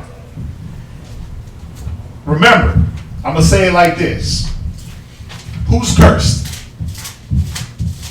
What nation? Israel, right? Now, how is it that we're able to change a man or a woman's mind out of their condition? Our people. Yeah, through showing them. So showing them what? The what? The light. So what does that mean? What has to happen with their spirit? Oh right, their spirit has to bear witness. The spirit got to bear witness with the truth. The nation's spirit is not going to bear witness with the truth. We read it in Psalms 147:19. We read it in Amos 3. Only the law, statutes, commandments, and service was given to Israel. He said, only you of the families of the earth have I known. So I'm going to punish you for your iniquities. So when you're like, Deuteronomy 28:68 says, we was going to go on ships, but she's a whole other nation that never seen slavery. She was the slave master. She's like, yeah, you're right, we did go on ships. I had your ass in slavery. She ain't dealing with the same thing you're dealing with. So how are you going to get her mind right in just that aspect of the truth in the Bible? Because remember, lo, I come in the volume of the book. I'm just using this aspect to show you, like, how you going to, don't let I'm going to cook you dinner bamboozle your mind. Don't be bamboozled by the dangling carrot and the stick. Yes, I'm not saying that. Right? Go ahead. My fault. So I'm not debating, but I'm just. I know you are. I'm gonna give some examples. So say for example, the mother of my children. Right. She wants to, get right, but of course she's not a nation. Right. And well, of course she is. Or no, you should say if. You say she's not. I mean, she is a nation, but right. Say she wants to. She starts changing. Right. Her spirit somewhat bears witness, but we know that Right. So I'm speaking like hypothetically. You're speaking hypotheticals, but this is the thing. Now you know better, so you'd have to deal with her accordingly. Okay. You can't just jump back in that because think about it. You still deal with your children cordially, right? Oh yeah. You still parent both. You still both parent. Because that's the goal. Now, is she blocking your children from coming to class? No. Right. So you already have that established. So now that you understand the wisdom, you shouldn't even be entertaining her in that level anyway, of even allowing her to get that. Now you might, if you're using wisdom well enough and she sees it, she's like, oh wow, he's getting better. Then yeah, she might be trying to do something, but still, it still stands. You already understand the wisdom. It's one thing, and we go through all the time. It's one thing if you came in with her and y'all both came in together and she understood her place in the scriptures, she understood your place, and she rolled with it. Boom. The word is going to separate. But y'all separated before you got the knowledge. Right. Right? Yeah. So it would take a lot of, it would take a lot to say, oh yeah, get back with her. It would damn near be impossible because we know better. So she, okay. You could still parent and not be with her. You're doing it now. So she wouldn't technically be my red then? No. Okay, I get what you're saying. No. Okay. Is she out there laying with somebody else? Well, I'm saying if probably, I don't know. Then yeah, she's done. But so that land is polluted, like the scriptures say. So that's not technically a writ. No. Okay. No. So I shouldn't even give her that title. No. Okay. That was the world that taught you that. Okay. That was the world that taught you that she was your rib. Okay. Remember, is she acting like a rib? It's one thing if she would have came in with you, like it tells you in Matthew 13, let the wheat and the tare grow together. It's one thing if she came in with you and she stayed in the knowledge and she played her part as a wife and accepted the wisdom. Okay. But we already passed that, so we can't. I'm not gonna do hypotheticals. Gotcha. Right? I'm not gonna do hypotheticals. We just gotta deal with things. Christ don't deal with hypotheticals. He deals with do this or don't. So let's just deal with the wisdom as it is and what we're dealing with now. What we're dealing with now is we can't deal with nations.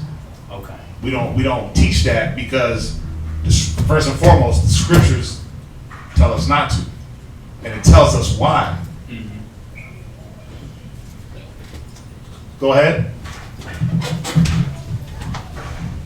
Oh, what? Yeah. Yeah, I guess that's. Is that it? Yeah. Bree. Like even if like I know we're not supposed to deal with other nations, but even if like you do have a kid with them and they're willing, even though they're willing to learn about the truth, They can learn the truth. And I mean, you gotta be with them. There's a difference between learning the truth and being with them. Like, you don't have to be with them. They can still learn. You can still parent. Y'all understand that, right? You can still parent your children and not have to be with them. Because you're saying it's a sin to be with. Well, I'm not saying the Bible is saying that. The scriptures are saying that, right? I see what you're saying, but we're not dealing with hypotheticals like what if they came back? I mean, because I've seen, like, I mean, I don't know there's like background stories, but I see that here. No, you haven't seen that here. You haven't seen no nation leave out of here and do it. You haven't seen that. No, I'm saying I've seen you know what I'm trying to, like, I've seen other nations here with their husbands. Well, yeah, because go to Matthew's real quick. Remember, there's a balance to what I'm talking about. It's one thing if a family comes in as a mixed family, meaning this man comes in, nobody got the knowledge. He's scrolling through YouTube, he gets the truth. He's like, wow, babe, I'm an Israelite. And his wife happens to be Esau. They got 4 or 5 kids, they've been together for 20 years. They locked in. Walks through the doors. Hey, everybody, sit down. The first thing we do is not, hey, what's your nationality? That's first and foremost. We don't do that. Get your fringes, where's your nationality, where's your beard? Hey, y'all came to learn? Boom. Okay, everybody sit. Now, technically those children are what? Judah. They're Israelites. His wife is a nation. That's why we go to Matthew 13. Go there real quick. Matthew 13 and 24. You got to understand that what's been happening to our people is that it's been taught that we can go out and deal with the nations. Read that, Matthew 13, 24. Matthew 13, verse 24. Another parable put he forth unto them, saying, the kingdom of heaven is likened unto a man which sowed good seed in his field. Right? So the good seed is Israel. Go ahead. But while men slept, his enemy came and sowed tares among the wheat. The tares are the wheat, or the wheat is us, Israel. The tares are the nations. The enemy did what? Said, yeah, go ahead and get you that Asian persuasion. Go ahead and get you that snow bunny. That's what the enemy did. Oh, it's all good. Go ahead and get you that Indian delight. You can get with that. It's all good to race mix and mingle. That's what the enemy did. Oh, we're all one big happy family. It's a melting pot, right? That's what the enemy told us. The wheat can make, they sowed the tares amongst the wheat by all this different doctrine, by all this segregation. What is it? Not segregation, but when you desegregation, right? Go ahead. And went his way. But when the blade was sprung up and brought forth fruit, because when the wheat and the tares grew and it was time to harvest, go ahead. Then appeared the tares also. You see that? So you see, if you're understanding, look at Israel as the wheat, look at the nations as the tares, or the weeds, or the unfruitful. They're growing side by side because it was sown in us to go do what? Live side by side with them. Right. To dwell with them. We were mingled amongst the heathen and learned their works. So now we're growing with them, we're eating their foods, we're having children with them. The wheat and the tares. Go ahead. So the servants of the householder came and said unto him, Sir, didst not thou sow good seed in thy field? Right. It's like, wait a minute. Where did all these tares come from? Wasn't it all just wheat? Read. From whence then hath it tares? Right. Where's all this mixing coming from? Read on.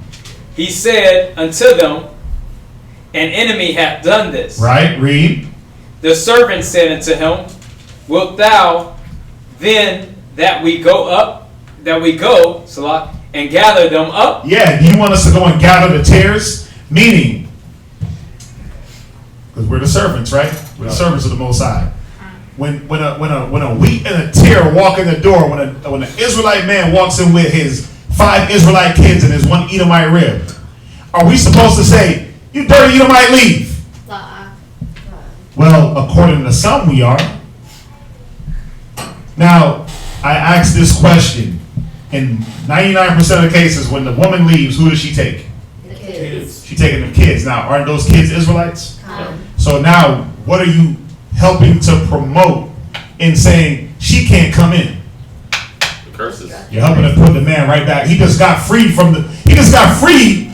You shall know the truth, and the truth shall make you free. He watched one video online. His mind is like, damn, I'm an Israelite. I'm free. And then you gonna put him right back in the curse of making him lose his children? It don't work like that. Go ahead, read. It's going to tell us. Verse 29. But he said, Nay, lest while ye gather up the tares. Right, when you kick that nation out, because remember, they came together. Read. Ye root up also the wheat with them. Those Israelite children, those wheat, you gonna pull those out, and they gonna go right with their mother. You see that? Go ahead. Let both grow together. Wait, let them do what? Grow together. Let them both grow together until when? The harvest. Until the harvest. And in the time of harvest, I will say to the reapers. Well, and remember, you got servants and you got reapers. We're the servants. God. Brothers want to be servants, reapers, this, that. We're the servants. We're here to administer the word. The time of harvest, I will send the reapers. Read. Gather ye together first the tares. And bind them in bundles to burn them. Because the reapers will know who the real tares are. Because what do? Oh, she looks like an Edomite. She smells like an Edomite. She talks like an Edomite. It's a dirty Edomite. When you go deep down her line, she was just light skinned. And then she mixed, and her people might have slept with Esau or whatever the case may be. Now she just looks full blown. But deep down the line, her daddy was Judah. But we went off the eyes. We went off the ears. We didn't judge righteous judgment. Go ahead. But gather the wheat into my barn. Read. Another parable. Now jump to verse 37. The parable is about to be broken down. Read. He answered. And somebody else going to be Matthew's 10. He answered and said unto them, He that soweth the good seed is the Son of Man. Go ahead. The field is the world. Right. The good seed are the children of the kingdom. Right, which is Israel. Come on. But the tares are the children of the wicked which one. Are the nations. Read. The enemy that sowed them is the devil. Right, because the devil put it there that you can go deal with other nations. It was deceiving. Go ahead. The harvest is the end of the world. Wait, when is it? The end of the world. When you walk in the door. The end of the world. Read on. And the reapers are the angels. You see that? The reapers are the angels. It's not our job to sever families. Now, this is when they come in together. You get that, right? So, nobody's going out and looking for nation women. We just went through the whole class. Like, it's off. No, I understand that. Oh, okay. So whatever I'm trying to figure out what you're saying. Even if they have kids together and the wife is willing to learn Get the right. truth. Listen, that you already left that train. If she went, slept with somebody else, did all that, you can still deal with your children and not have to take her as a wife. Now, who are we supposed to show mercy to? Our people first, right? See, we want to show mercy to these damn nations, but not even to ourselves first. I'm not dealing with hypotheticals like what ifs. I'm not going to deal with that. I'm going to deal with what the Bible says. You weren't supposed to be with them. You were loosed from that. Go get you an Israelite.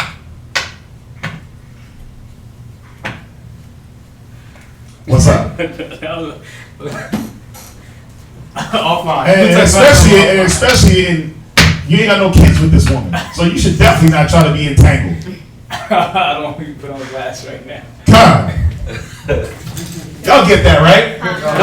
Con. There was another question. I know. What was the question? When Judah laid with Tamar, gave her a pledge, and got her pregnant, wouldn't that qualify her as a wife? If no, then why not? So they're talking about Genesis 38, 13 through 27. Yeah, it couldn't even be. That was. When Judah lay with Tamar and she let's go there real quick. She presented herself as a harlot, but she was betrothed to his son. She's definitely not a wife. She's definitely not a wife. She presented herself as a whore. And he's prostitute pretty much for him. He pretty much whoremongered. She was already betrothed. Watch, check it out. Let's go there real quick. Remember, Tamar was betrothed to Judah's son. If you know the story. Yeah, she was already promised to somebody else. So that whole situation was off. Let's go there real quick. Read it. Genesis 38. Yeah, let's do it. Genesis chapter 38. We ain't got nowhere to go. And Here all night. No. Genesis chapter 38, verse 1. And And it came to pass at that time that Judah went down from his brethren and turned into a certain Adulamite whose name was Hirah. And Judah saw there a daughter of a certain Canaanite whose name was Shu'ah. And he took her and went in unto her. And she conceived and bare a son. And he called his name And she conceived again and bare a son. And she called his name Onan. And she yet again conceived and bare a son. And called his name Shelah. And he was at Shazem when she bare him. And Judah took a wife for his firstborn. Judah did what? Took a wife for his first. Judah took a wife for his firstborn. That's that betrothal. Got it. You see how the betrothal was between the parents? So he pointed out this woman for a wife for his son. He promised her in marriage to his son. So Judah coming back and laying with her disannuls any type of marriage. Got it. That's adultery. Read. Whose name was Tamar, and Judah's firstborn, was wicked in the sight of the Lord, and the Lord slew him. And Judah sent unto Onan, go in unto thy brother's wife, and marry her, and raise up seed to thy brother. Right? So this is in the law. This is in the law where if a man has a wife, and that man dies and they don't have kids, his brother, she wasn't supposed to go out and marry just some strange man. She was supposed to go and be with his brother. And they were supposed to raise up seed in that dead man's name. So here's the law right here. In Genesis. In Genesis. Where was the law given? Exactly. All the way back in Adam's time. So if you didn't think Adam had the law, this was handed down from Adam. They were already doing the law before Moses came and gave them the written stones and written documents. Y'all understand that, right? This is in the law, where if I have a wife, we're brothers, blood brothers, and I get married to a woman and I die before I have a son or even a child, then it was his duty to go into my wife, deal with her as a wife, not just hit it and leave, take her as a wife and have a child with her and raise that first seed up in my name. That's in the law. Scripture said if he didn't do it, she would go in front of the elders, loose her shoes, spit in his face. Yeah. Right? It was just our traditions. Is that still till this day? We don't do that today. No. We don't do that today. We don't do that today because you know why? The scriptures say abstain from all appearances of evil. Yeah. People don't understand the law, so they don't be thinking like, what are y'all doing, passing wives? Passing women around? So we don't do that. Okay. We don't do that today because the way it would be perceived, the scriptures say abstain from all appearances of evil. We don't want nobody to think like that's what we do, that's what we're about. Because then what's going to happen? Niggas is going to get real wicked and not even wait for a man to die. Like, I just want your wife. That's what it turns into. So we don't mess with that. So you were sick, brother. So yeah, you was on your deathbed, so I was gone. But nigga, I got 5 kids. What you doing?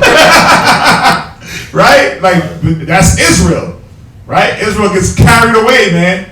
Right? Go ahead, read on. Verse 9. And Onan knew that the seed should not be his, and it came to pass when he went in unto his brother's wife that he spilled it on the ground. Right, so he didn't go into the wife. Well, no, he slept with his brother's wife, but he didn't impregnate her. He spilled his seed on the ground because he knew the child wasn't going to be his, so he knew the law. Go ahead. Lest that he should give seed to his brother. Right, he was a selfish little nigga. Read. And the thing which he did displeased the Lord, wherefore he slew him also.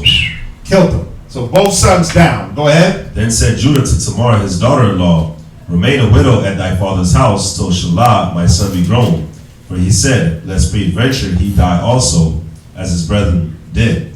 And Tamar went and dwelt in her father's house. So listen, he told her, go be a widow at your father's house. Don't go run around being a hoe. Don't go twerking in the club. Go be a widow at your father's house until my last son or my next son grows into marriageable age. Got it. You see that? We had standard. Go ahead. Verse 12. And in process of time, the daughter of Shu'ah, Judah's wife, died. And Judah was comforted and went up unto his sheep shearers to Timnath, he and his friend Harab, the Adulamite. And it was told Tamar, saying, Behold, thy father-in-law go up to Timnath to shear sheep. And she put her widow's garments off from her and covered her with a veil, and wrapped herself, and sat in an open place, which is by the way to Timnath.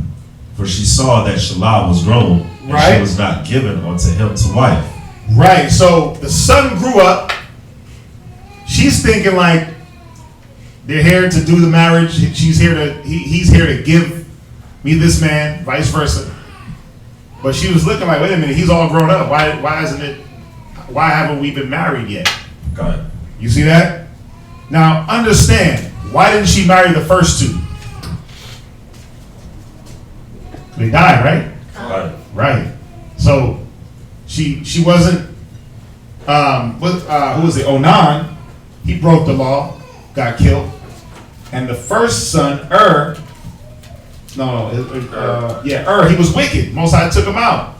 So she was loose from Onan because he was dead. Yeah. So the woman is bound to her husband unless he died. You see that? Right.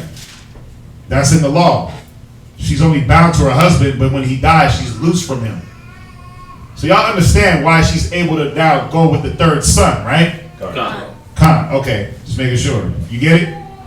Okay. Verse 15. When Judah saw her, he thought her to be an harlot, because she had covered her face. And he turned unto her by the way and said, Go to, I pray thee, let me come in unto thee. For he knew not that she was his daughter-in-law. But guess what? She knew that he was. She knew that was her father-in-law. Exactly. She knew that. Because she knew he was there. She saw his son. So she knew what she was doing. Got it. Go ahead. And she said, What wilt thou give me that thou mayest come in unto me? Right, what you gonna give me? What little change you gonna give me for you to do something strange? Mm-hmm. Right? Basically, she prostituted her. So she exchanged goods for services. God. Go ahead. And he said, I will send thee a kid from the flock. And she said, Wilt thou give me a pledge till thou send it? Right. And he said, What pledge shall I give thee? And she said, The signet and thy bracelets and thy staff that is in thine hand. And he gave it to her, and came in unto her, and she conceived by him.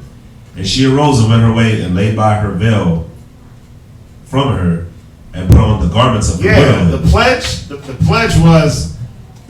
pledge was basically, what are you going to give me in place of these sheep that you don't have right here? That's what the pledge was. Y'all see that, right? He said it.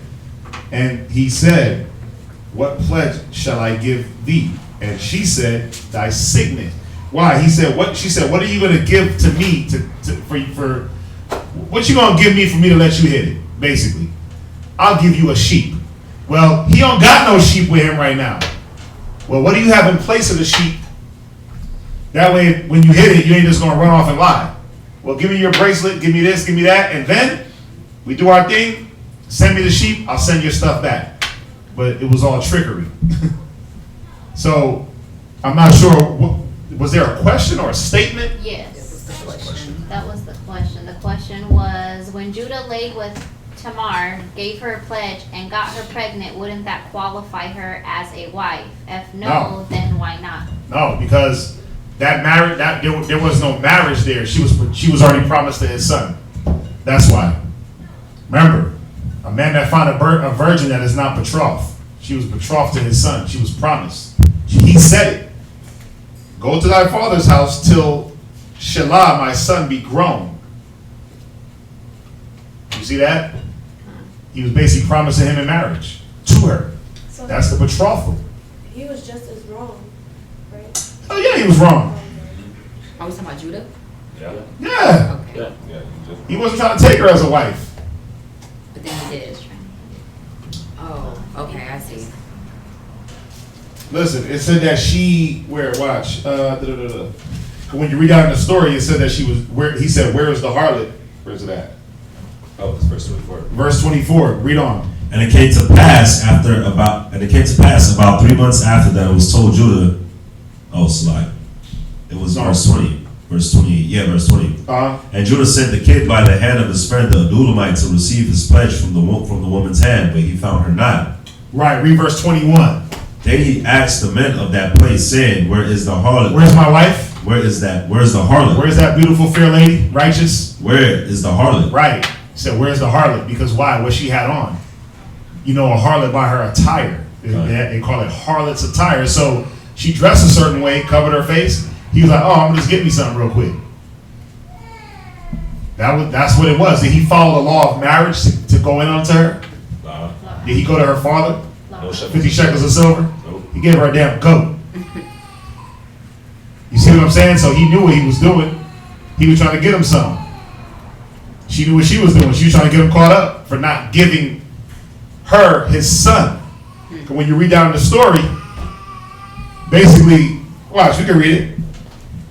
And they said, there was no harlot in this place. Right. And he returned to Judah and said, I cannot find her. And also the men of the place said that there was no harlot in this place. Right. And Judah said, let her take it to her, lest we be shamed. Behold, I sent this kid, and thou hast not found her. And it came to pass about 3 months after that it was told Judah, saying, Tamar, thy daughter-in-law, had played the harlot. What is she to him? Thy daughter-in-law. The Bible says you in Leviticus, we read it, Leviticus 18 and 18, you ain't supposed to sleep with your daughter-in-law. She's near the kin. Why was she his daughter-in-law? Because she was promised to his son. You gotta understand, that word is your bond. That betrothal period is real. Go ahead, read on. And also, behold, she is with child by whoredom. By what? By whoredom. By what? By whoredom. Because they knew she was betrothed to his son. So she was being a hoe. That thought. That hoe over there. Go ahead, read. And Judah said, bring her forth, and let her be burnt. And let her, you see that? You see that? He was ready to kill her. But he didn't know that he was the one that hit it. He didn't know that he got her pregnant. Read on. When she was brought forth, she sent to her father-in-law, saying, by the man whose these are, am I with child? Right. And she said, discern. Because they were supposed to kill that man too. It was adultery. She didn't cry out. Like you read in Deuteronomy 22 and 25. It said if a man lay hold on a woman and she cry out, right, because he's raping her, then that man should be killed. But if she don't cry out, they both gonna be killed because she liked it. And a woman that's betrothed, she's promised, and a man rape her, she's supposed to cry out. She's supposed to let it be known. But if she don't, she was with it. So she's coming and saying, well, the man that lay with me, these things are his. Watch, read on. Whose are these? The signet and bracelets and staff. And Judah acknowledged them and said, she hath been more righteous than I. Ooh. Because that I gave her not to Shelah my son, and he knew her again no more. You see that? Go ahead. And it came to pass. Well, hold on. What's up? No, I'm saying what scripture are we? Oh. Verse 27. Verse 27. Go ahead, read. And it came, Genesis chapter 38, verse 27. And it came to pass in the time of her travail that behold, twins were in her womb. And it came to pass when she travailed that the one put out his hand, and the midwife took and bound upon his hand a scarlet thread, saying, this came out first. Right, so y'all get it, right? Y'all understand the story, right? Yeah, you don't understand it, apparently. No. You just gotta read it. A scarlet thread? Yeah, they tied, because the baby put his hand through. So he was technically born first, so they put a thread around his finger to signify it was twins. Right, so only his hand came through. That's not how a baby is birthed. His hand came, they tied the thread to signify who was born first. He went back in, the other one came out first. Right. Con. Alright, y'all. We're gonna come back Friday. Lot of info. Question day. You said what? Oh, right, okay. I see what you're saying. What's today? Hold on. Monday. Damn. Oh, we got Wednesday. Yeah. I'm having so much fun, I forgot what day it is. Done. Yeah, they got other questions or? That's it? Yeah. Yeah, man, we appreciate y'all. Yeah, the questions are good. I mean, we don't knock them. We like them. We had a class, so he could definitely do that for another day. Probably Friday. Right? So, again, keep coming with the questions. Keep coming with that willing mind. ready to learn. I know we took y'all a little bit over, but we're gonna say shalom, and we'll see y'all back here Wednesday. Shalom.